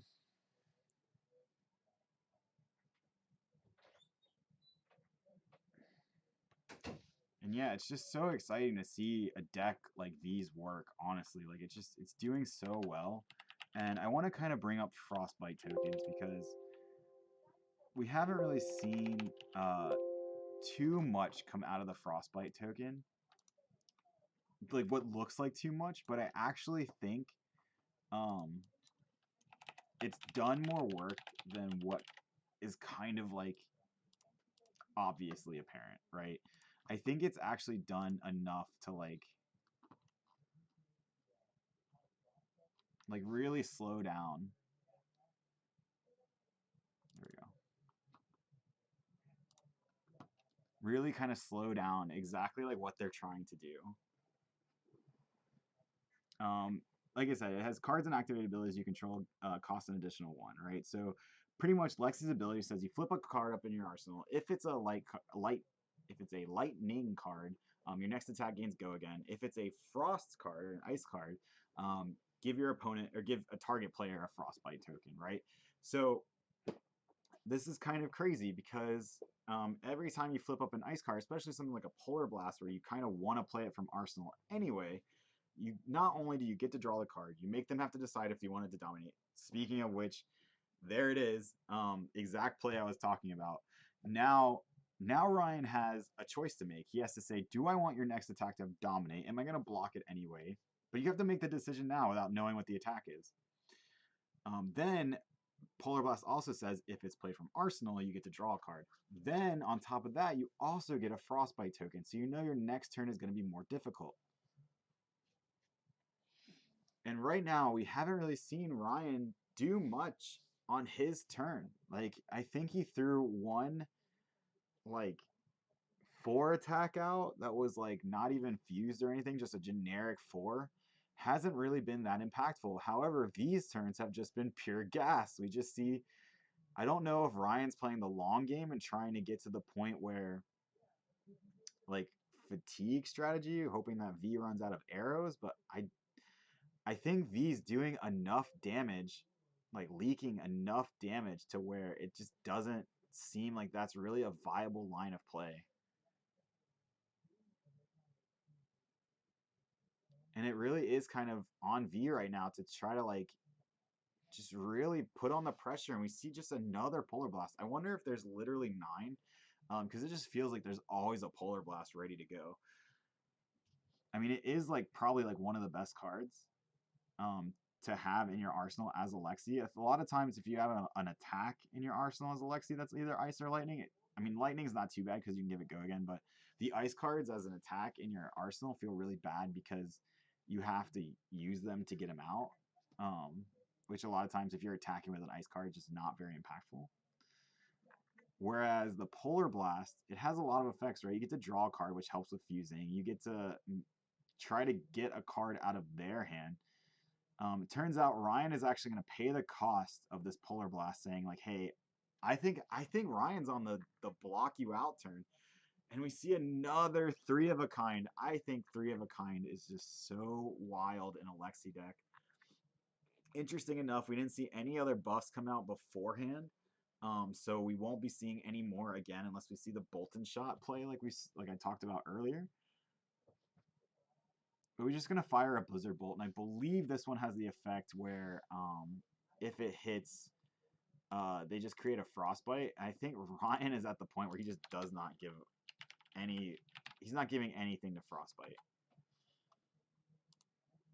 Like, he just doesn't even care. I think he's just blocking pretty much. He hasn't eaten anything.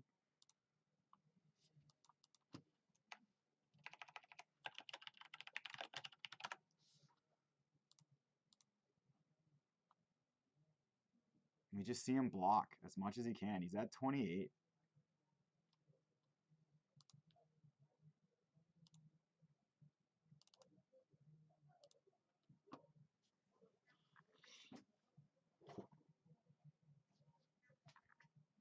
And we see the Remorseless come down, and Ryan's just going to block that up as much as he can too. I really am curious to see if Ryan can catch V on an off turn. That really feels like the play at this point, but I think V has constructed this deck where, I mean, Ryan's already at 26. His life total is not that high, and V is threatening dominate on almost every attack with these Polar Blasts.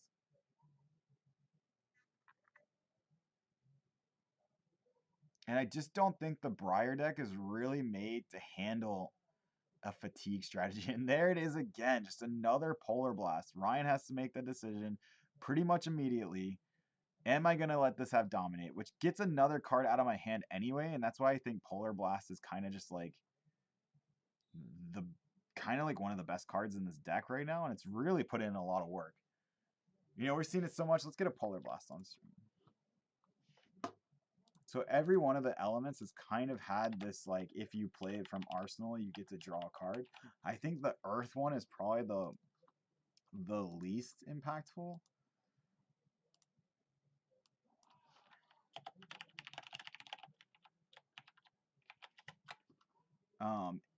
But the Ice one, I think, is actually one of the most impactful.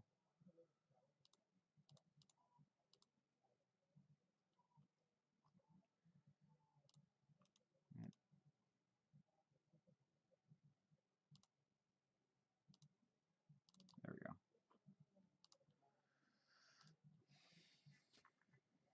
Polar Blast. Target opposing hero may pay 3. If they don't, your next attack gains dominate. If Polar Blast was played from Arsenal, draw a card.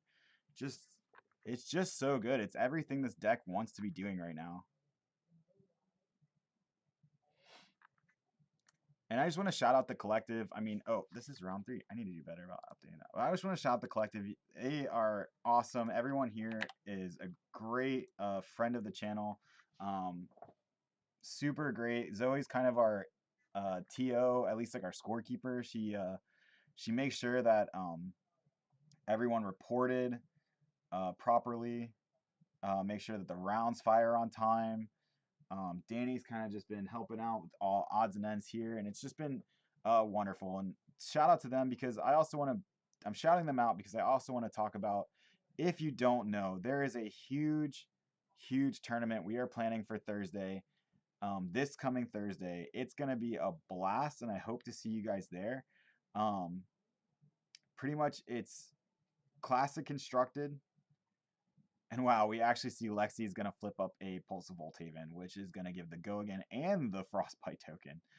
Um, that being said, though, I just want to say, like, the Thursday tournament is going to be wild. We're hoping that a lot of people from out of town decide to make the collective a stop on their way. It's on Thursday. It's before Nats. You get a little bit of practice before your next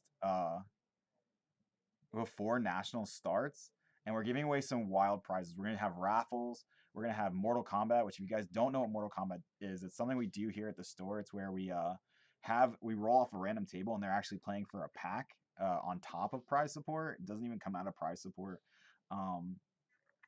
We're also giving away 4 boxes. We're giving away 2 Crew Unlimited, and we're giving away 2 Tales of Aria first as prize support. How that's exactly divvied up, we haven't really decided yet, but like those 4 boxes are in the prize pool.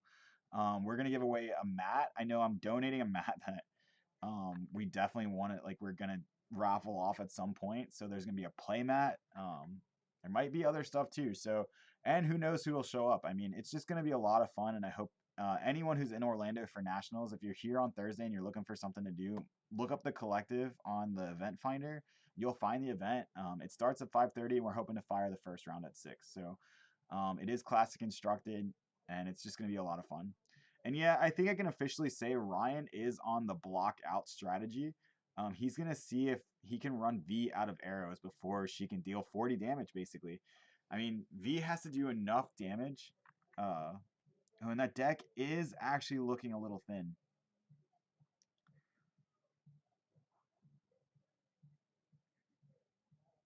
But basically, Ranger, the one thing that kind of sucks for Ranger is they don't have an actual weapon. So you can, in theory, run them out of cards and then just 2 them to death with the weapon, with your sword. We see V flip up a Channel Lake Frigid. That card is pretty wild if Ryan was actually doing anything on his turn. It makes all of your opposing activated abilities and cards cost an additional 1. It does have that channel effect, which I actually am really a fan of. Is you have to tuck from your pitch zone a card that matches its typing. So like it's an ice card, so that's the ice version of the channel card. So you'd have to tuck a ice card every turn, and it grows by 1. So the second turn it's out, you have to tuck 2 ice cards, and it just gets harder and harder to keep it on the field. But its effect is just very, very strong.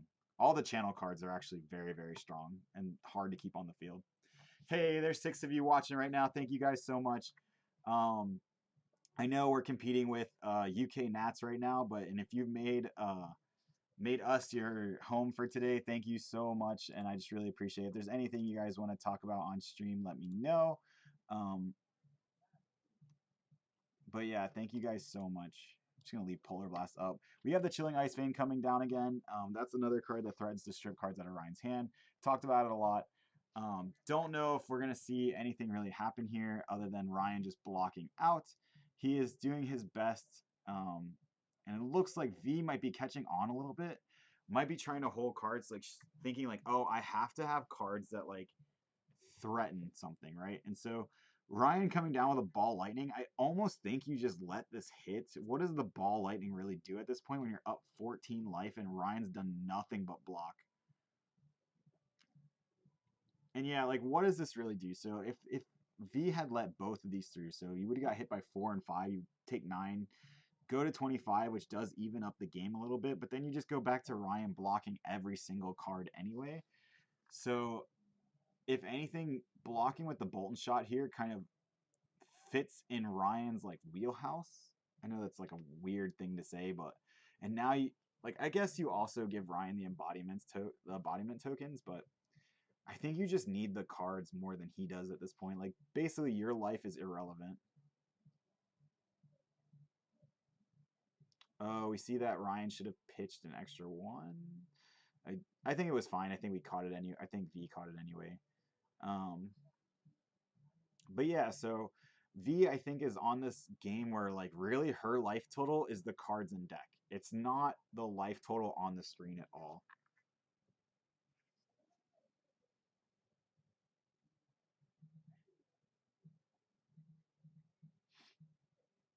It'll be interesting to see what V kind of starts a turn with. I think we kind of want to see something with Dominate to get over what Ryan's doing.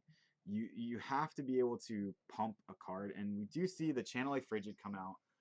This is a really strong card. I think I talked about it earlier. And we paid for it with a Ice Quake, which is an ice card. So we will have Ryan will have to pay an extra 1 to activate any abilities and to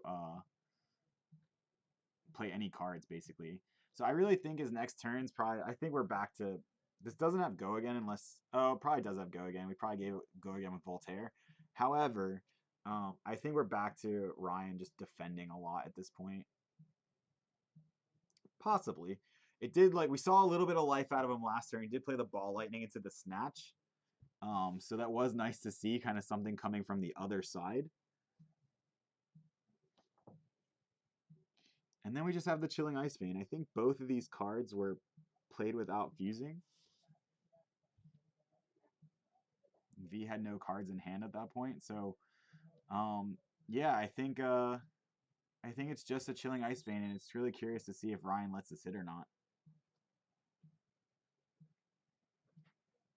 And he does. He goes down to 18. That's kind of the most damage that Ryan is able to get through at this point.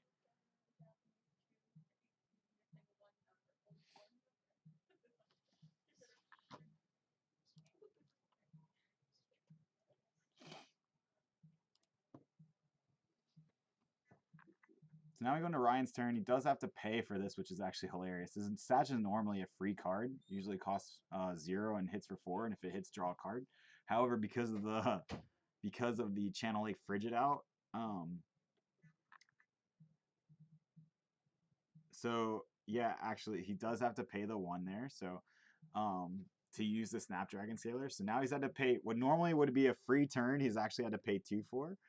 He does use the Snapdragon Scalers. I'm not really sure. He does have to pay 1 for the... and then we just see a Rosetta Thorn for 2 and 2. I mean, it is nice to finally see Ryan do something on his turn. He doesn't really seem like the... He's not really the kind of person that just blocks out all the time. I don't think he's ever really played a control deck. And I know he likes to play kind of Johnny decks, as you kind of say, like...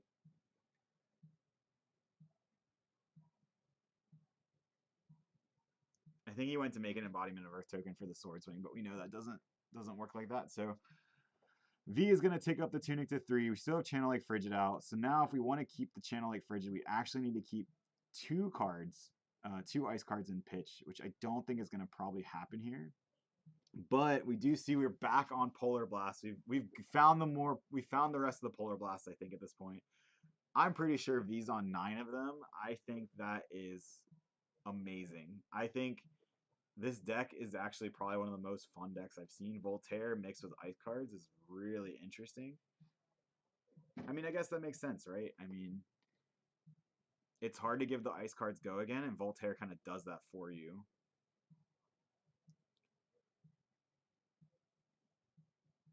All right, we're going to activate Voltaire again. We're going to play Endless Arrow. Endless Arrow is a very interesting card because suddenly... that's one card that can help get around this fatigue strategy. So if Endless Arrow hits, it pops back to your hand. So that's like an extra card you're getting. And that's every time. You could actually, in a sense, make this endless. Every time it hits, it's going to pop back.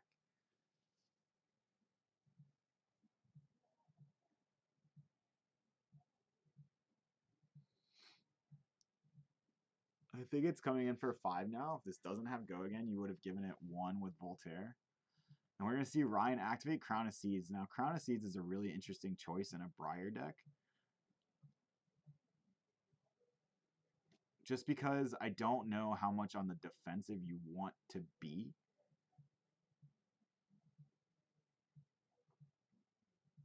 And we're going to see Ryan block with 2 cards, not allowing the Endless Arrow coming in for 5 to hit. So that's another card gone. And I think that's really what Ryan's MO is at this point. He's really trying to get the deck low. I think V's overall life total, like I said before, does not matter. And if I had to guess, this is a Polar Blast in Arsenal. So we are going to flip up the Polar Blast. We're going to give Ryan another Frostbite. We're going to pitch the Remembrance, and we're going to play the Polar Blast. This is a yellow, so this only gives Dominate. Ryan can pay 2 not to let the next thing have Dominate, but that is on him to do so. He does not do it, it looks like. He looks like he's keeping his hand. This could be a little impatience on Ryan's side. You know, he hasn't really done a whole lot. I mean, he's done 16 damage, but they've been kind of anemic turns. Kind of things where it's just, you know, a snatch or something here, like something kind of innocuous, just does a 4, V takes it. Ryan is going to pay. He's going to pay, so he's not allowing the next card to have Dominate. However, that does get the card out of Ryan's hand, so it's 1 less that he can defend with. We're going to see the Ice Quake come down. I believe that's the red, so +3. +3 on the next attack. And does V have enough to get over the 3-card block? Ryan can also activate Crown of Seeds here. He does have 1 floating. Alright, the first Voltaire, we're going to load a Blizzard Bolt. And we're going to fire the Blizzard Bolt.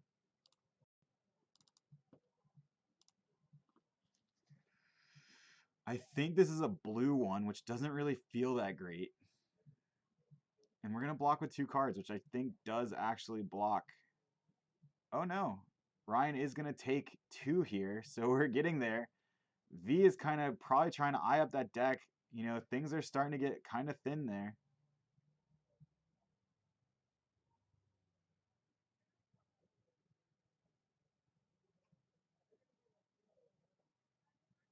Ryan hoping he can kind of just hold on to live. Hoping he can defend enough if he'd like to.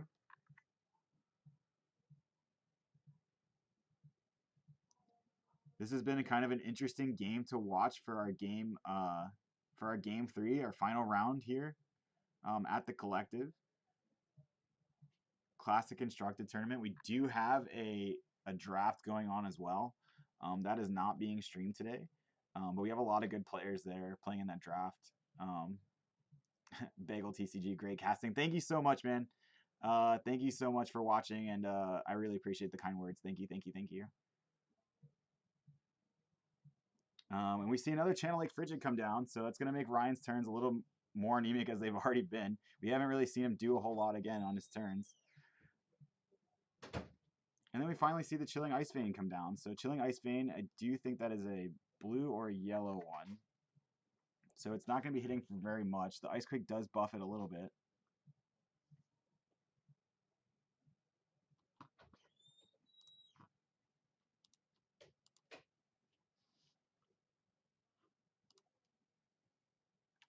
Briar just took down UK Nats, hoping my Bravo will fare okay into it. How do you think one plays into Briar?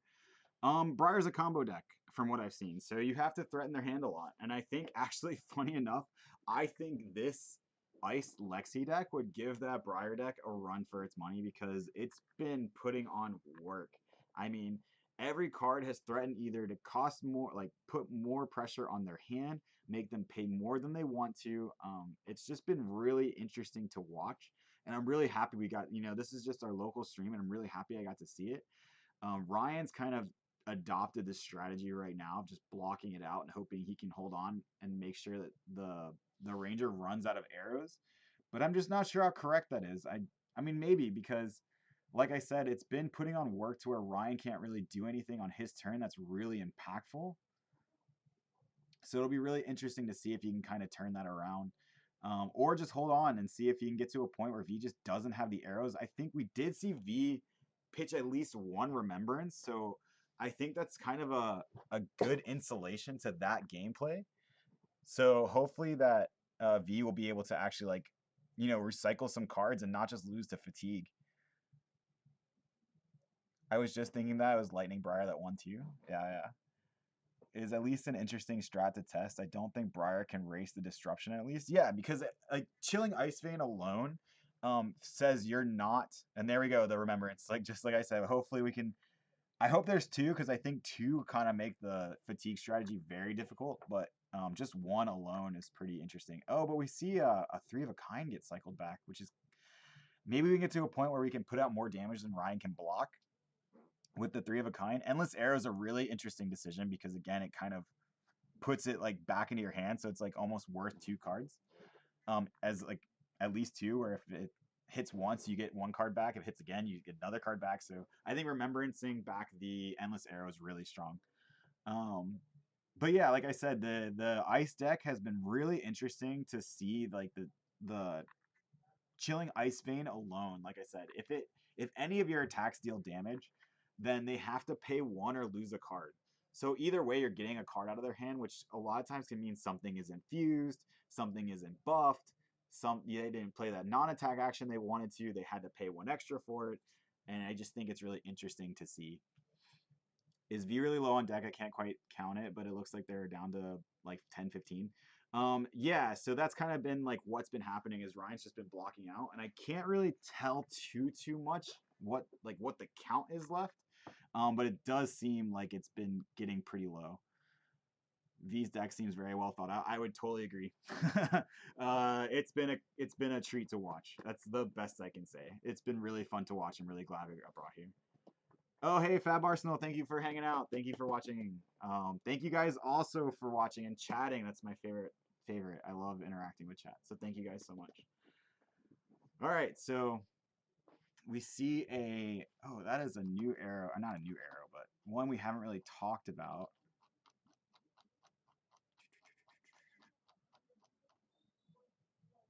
That is the Flake Out. Flake Out's an interesting card. So Flake Out says if it was fused, it gains Dominate, which actually really helps get around this fatigue strategy that Ryan's been doing.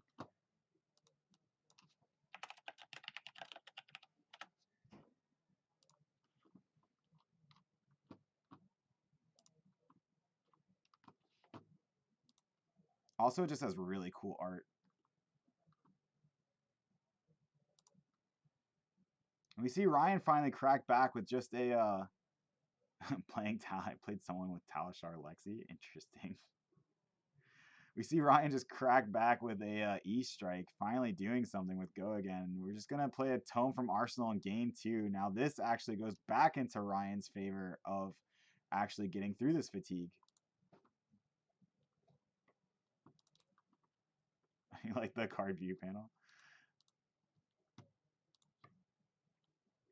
It's my really ghetto way of actually showing cards on stream. So oh, you're just complimenting. Yeah, it's just pictures viewer on I don't know why the flake out isn't showing up in the thing, but all right, so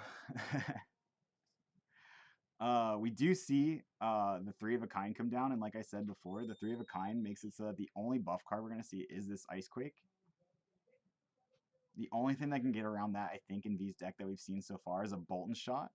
And that Bolton Shot would be hitting for, if that Bolton Shot hits and it gets the reload effect. So we see the Blizzard Bolt come down. Blizzard Bolt says if it hits, you get a Frostbite.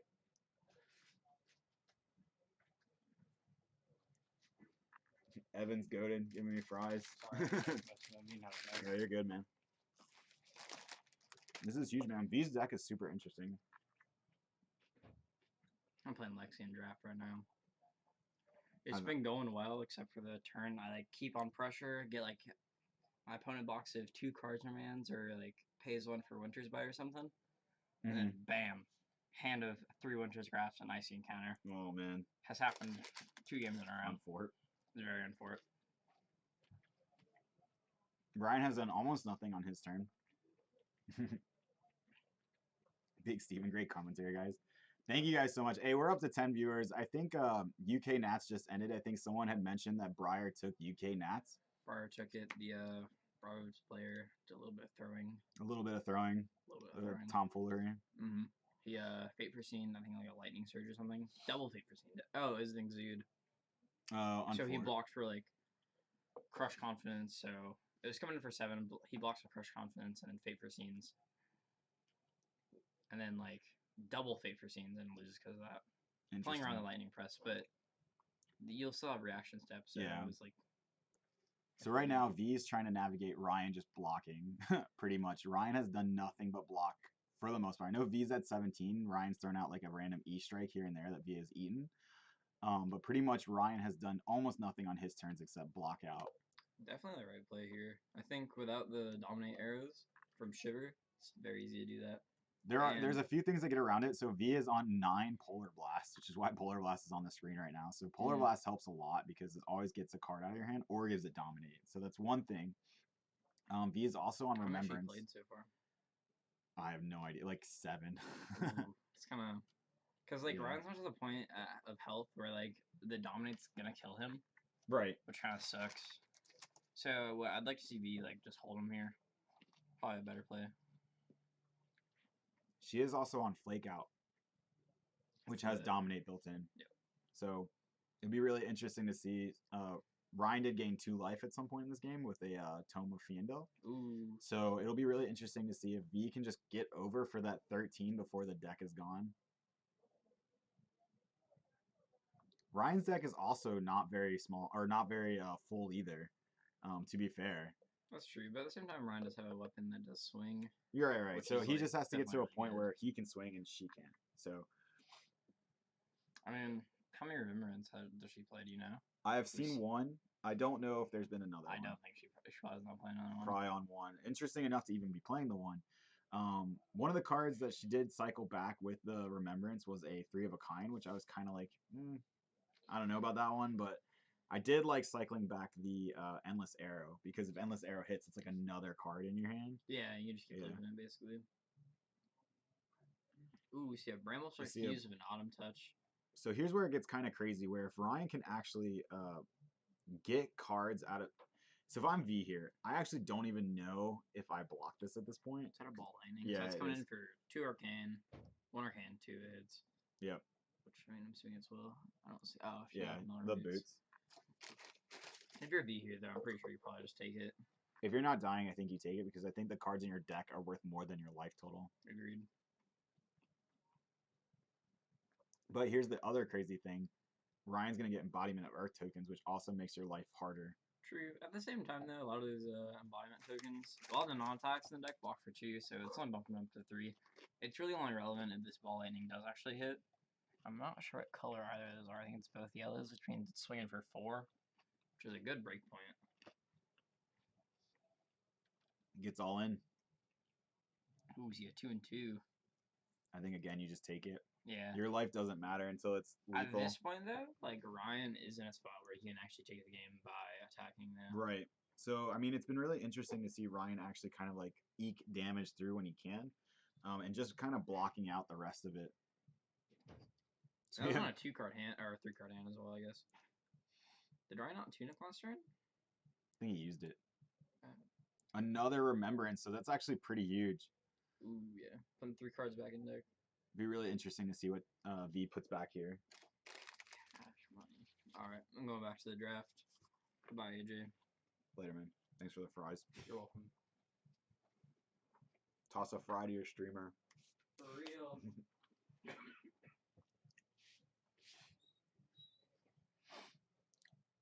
So an Endless Arrow and 2 Remorseless. I actually really like this play.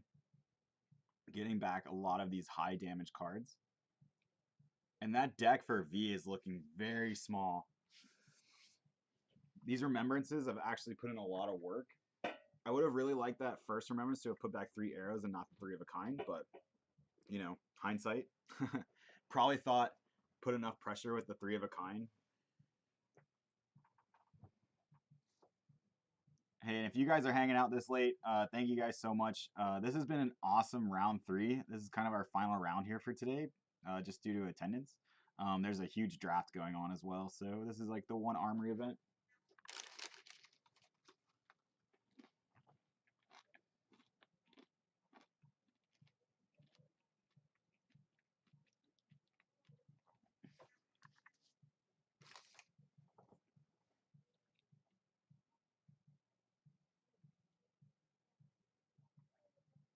All right, and we see both Amulet of Ices get used. I need to look at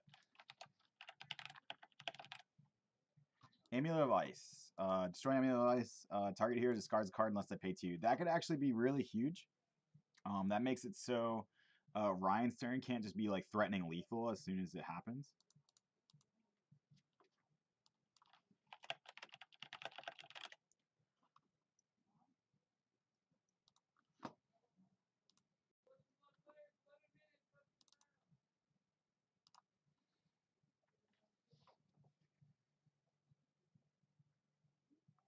That's kind of fuzzy.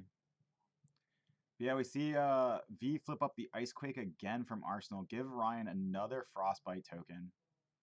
Ryan has no Arsenal right now. V just has to get in through 10 more damage to take this game. What a grinder this one has been. I think we just got the notification. There's about 11 minutes left in round. That should be plenty of time to finish this game one way or the other.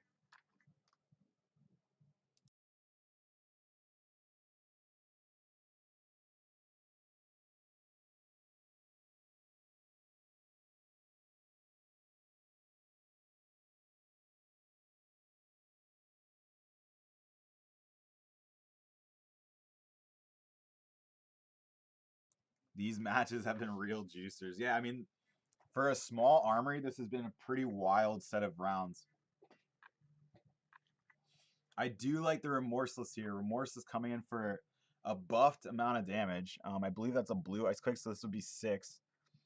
And actually, Ryan will take 1 here. We are 10% of the way through to winning the game if we're V. Every life matters at this point. We loaded up another Remorseless. We're going to fire it again. We're going to see what we can get through. We're going to block for 2, and we're going to take 3. 5 health left on Ryan's side of the field. Ryan is just going to Arsenal and pass.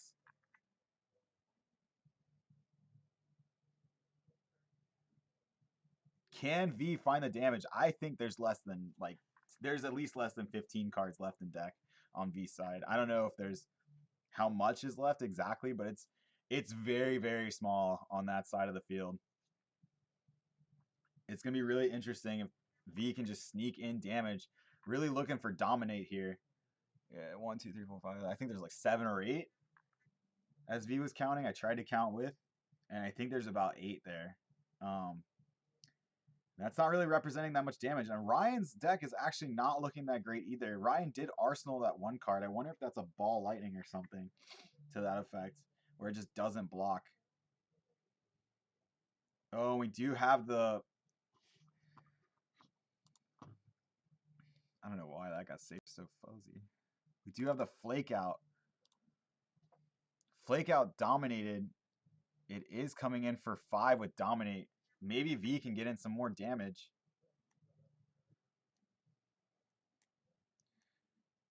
I think V would really like to get in a point where V can crack that the Ice Amulet and not allow Ryan to pay the 2. Maybe there's like a red in hand or something, and then you actually have to discard the card. You kind of like, because right now life total to me is cards in deck to both players. Ryan has played a lot of Ranger. He's kind of been on the receiving end of blocking these cards. Of like have people block them out and you just run out of arrows. Really interesting to see V actually play the Remembrances here, because I would not expect a Briar to block me out. And it's kind of lucky to actually keep the Remembrances in. I probably would have sided them out and I would have lost this game already, to be honest.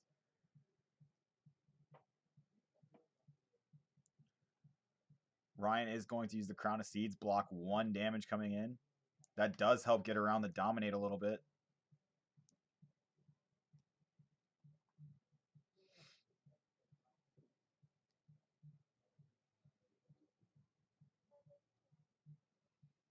I don't know if V has enough. Well, V does have the tunic counter. Oh, we see the electrify. Ryan wanted to play it or block with it. He does block with it. Ryan is going to leak damage here. Leak 3 damage here. Go to 2. V is going to pick to either discard a card or pay 2. Ryan does pay the 2. And we are going on. V is just going to draw up. Ryan's going to draw or tick the tunic. Actually going to swing here with an Autumn's Touch. That is kind of backbreaking. You're going to have to block this. You could block with like 1 card and the New Horizon. Don't forget the New Horizon can still block. I think that's a yellow Autumn's Touch. This would be for 6, so you just have to block. If you block 3 of it, you go to 3, or you go to 1, you take 3. But blocking 3 means you gave up an arrow. We're just going to block with 2 Ice Quakes. Which does block for 4, go to 2. Man, both these decks are super thin. Really interesting to see how this goes. Oh, we do have the Weave Ice. And we're going to load a Endless Arrow. We cannot give it Dominate in any way. So we're just going to fire the Endless Arrow. It does have Go again.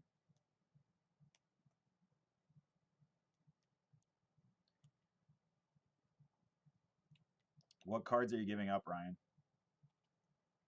What cards does he have to give up? I mean, he still has Tunic. If he ever needs to use up that one last bit of armor on the Tunic. Really interesting to see how this game's going to end. What a grinder for our final match of the day here. I hope UK Nats was just as exciting because this has been wild. Had a lot of follows today. Had a couple subs, and I just want to say thank you guys so much. If you like what you see, please just drop a follow if you'd like. That means a lot to us over here. We're here every Sunday. We won't be here next Sunday. Unfortunately, we have Nats going on, so all of us will be at Nationals. I don't even think the collective is hosting an event on Sunday. But on Thursday, we will be streaming a huge 4-box tournament. It's going to be super hype. Like I said, if you're in Orlando for Nationals, please drop by, visit us here. Be super exciting to have you. And we will be streaming that. So if you follow, you won't miss any of that action. Ryan does have to pay for this sink below. He is going to sink the card in his hand, draw 1 more. But yeah, big 4-box tournament Thursday. Oh, it hit. I cannot believe that hit. So V was able to keep another card in deck, basically.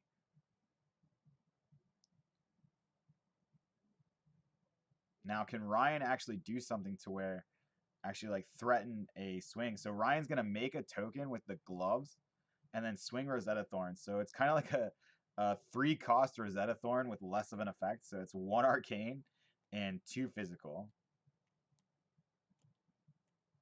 Now you can kind of let this arcane hit. And you can actually, if it were me, I guess you don't want to do that because of what we said at the beginning of the game, where if you give up the New Horizon here, you're going to lose both of those cards. You're going to lose both the Weave Ice and probably that was an Endless Arrow that V put face down. And you really don't want to do that.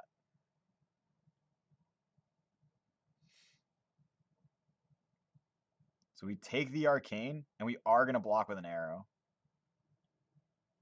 Ryan will arsenal that last card in hand, draw back up, and I think there's like 3 or 4 cards left in Ryan's deck after this hand. Ooh, I did see a Lightning Press. One of the cards in Ryan's hand is a Lightning Press and cannot defend. Oh, we see it's another Weave Ice. This could actually be a wild turn if V can double Weave Ice something and fuse it, then it's just basically game over. I mean, then it has Dominate and plus like 6 damage. So we see the first Weave Ice. Are we going to see the second Weave Ice? Maybe not. Maybe we want to save that for the next attack. So we pitch a blue Polar Blast to activate Voltaire. We're going to load an arrow. Do we have the arrow to load? The thing that we're really hoping for is that we have the arrow to load and the arrow to fuse it, or the card to fuse it with. Because then it has Dominate. Oh, and it's a Frost Lock.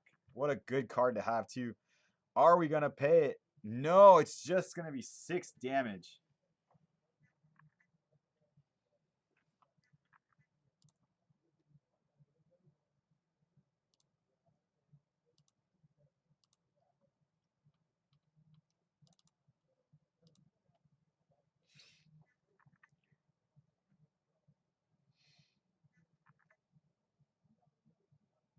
I don't even know if it's 6 damage, to be honest, because I think that's a blue polar or a blue Weave Ice.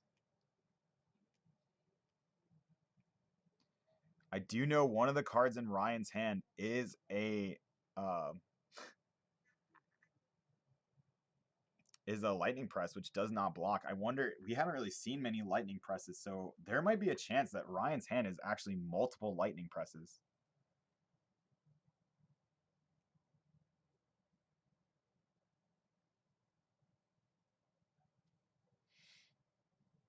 I'm stressed. Yeah, I mean, this is super exciting. So we see the Tome of Harvest come down. Interesting enough, we're going to activate the Crown of Seeds. That does cost 2 here.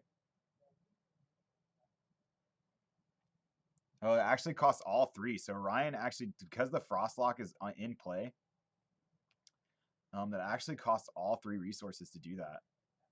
We're going to block with an Autumn's Touch. Load the Endless Arrow. Fire the Endless Arrow for 5. Autumn's Touch did block all of that for 4 because of the Crown of Seeds.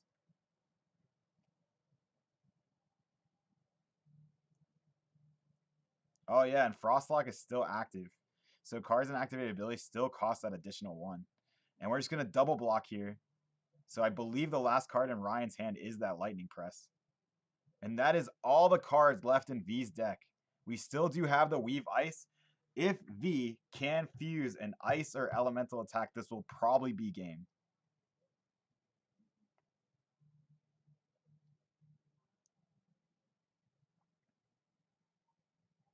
And we're just going to swing Rosetta Thorn here. Rosetta Thorn swinging for 2. V really does not want to give up that Weave Ice. Giving up the New Horizon, which would feel like kind of the right play, would destroy the Weave Ice, which might be the win condition. I feel like if the Tunic was at 3...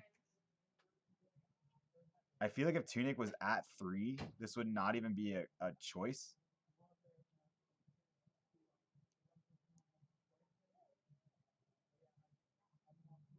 Because Tunic could make this a lot easier, but maybe we don't have the card to pay and fuse with if we block with a card.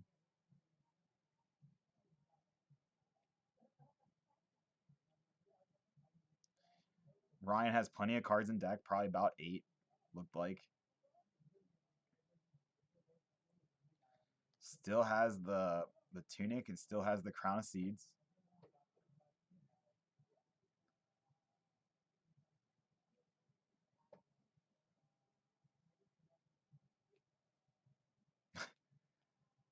I kind of don't see V's win condition at this point. If you give up the Weave Ice basically to block here with New Horizon, I don't know if you have the Dominate to win the game. Because Ryan just blocks with 2 cards and then you have nothing left.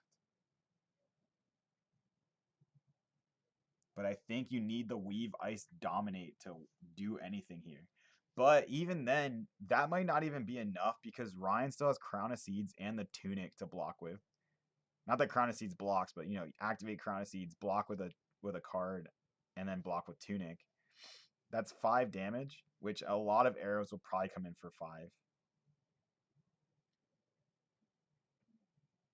It's very close. And we're just gonna block with a Polar Blast here. That was probably the card we wanted to fuse with, if I had to guess.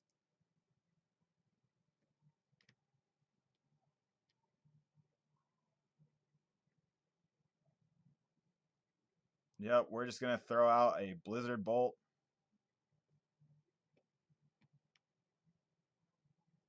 This will be for like 4, I think.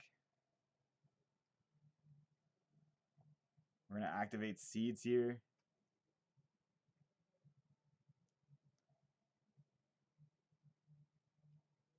Give up 2 cards.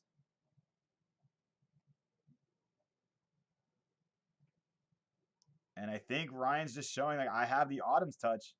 And I think Ryan is taking this game. V did not have enough to block that Autumn's Touch or any other attack. I think Ryan's blocking strategy did actually end up taking the game. Crazy stuff. What a wild one. Ryan will end up with the last win here. What a great game. I'm going to flip it back to me real quick before we head out. Hello, everyone. That was crazy. Thank you all for watching. Thank you for watching so much. Yeah, wow. I think that was crazy. Ryan taking it there with all the blocking. I thought V was going to be able to like just dominate something and just kind of get in for that last bit of damage. But hey, that was a nail biter. Thank you guys so much for watching. What do we got going on? So this is the collective. On Thursday, we got a big tournament. We're going to be streaming it. Hope you guys can make it. If you're local to Orlando, you better make it. If you're visiting for nationals, if you're in by Thursday and you're like, hey, we're stuck at the hotel, what do we do? We're not far. It's probably like a 20-minute Uber from like most places around the convention center to get here, especially like if you come like afternoon or whatever. We'll be here for a while. We just scheduled it for like 5:30 p.m. because of like the locals that are still working and stuff. But please stop by that Thursday. It's gonna be a lot of fun. It's a huge store. Thanks AJ for the stream. Love seeing Classic Constructed with the new set. Yeah, it's been crazy. All the decks today were, I mean, we had one Bolton and then everything else was a Lexi, and a Briar on stream. So it's been a lot of fun and it's been a lot of fun casting for you guys. Thanks for the great stream. Thank you. That means a lot. Like I said, if you haven't followed, if you haven't, please do. We stream mostly every Sunday. We're going to be doing a lot of stuff during the week coming up too after Nats. We have a lot of things planned.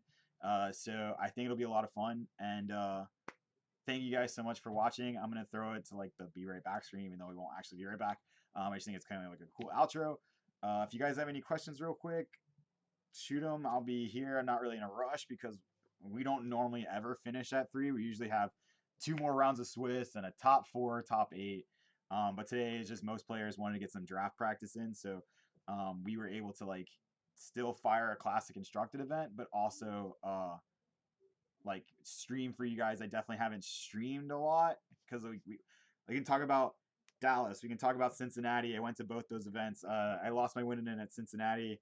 I scrubbed out completely in Dallas. So it was a lot of fun though.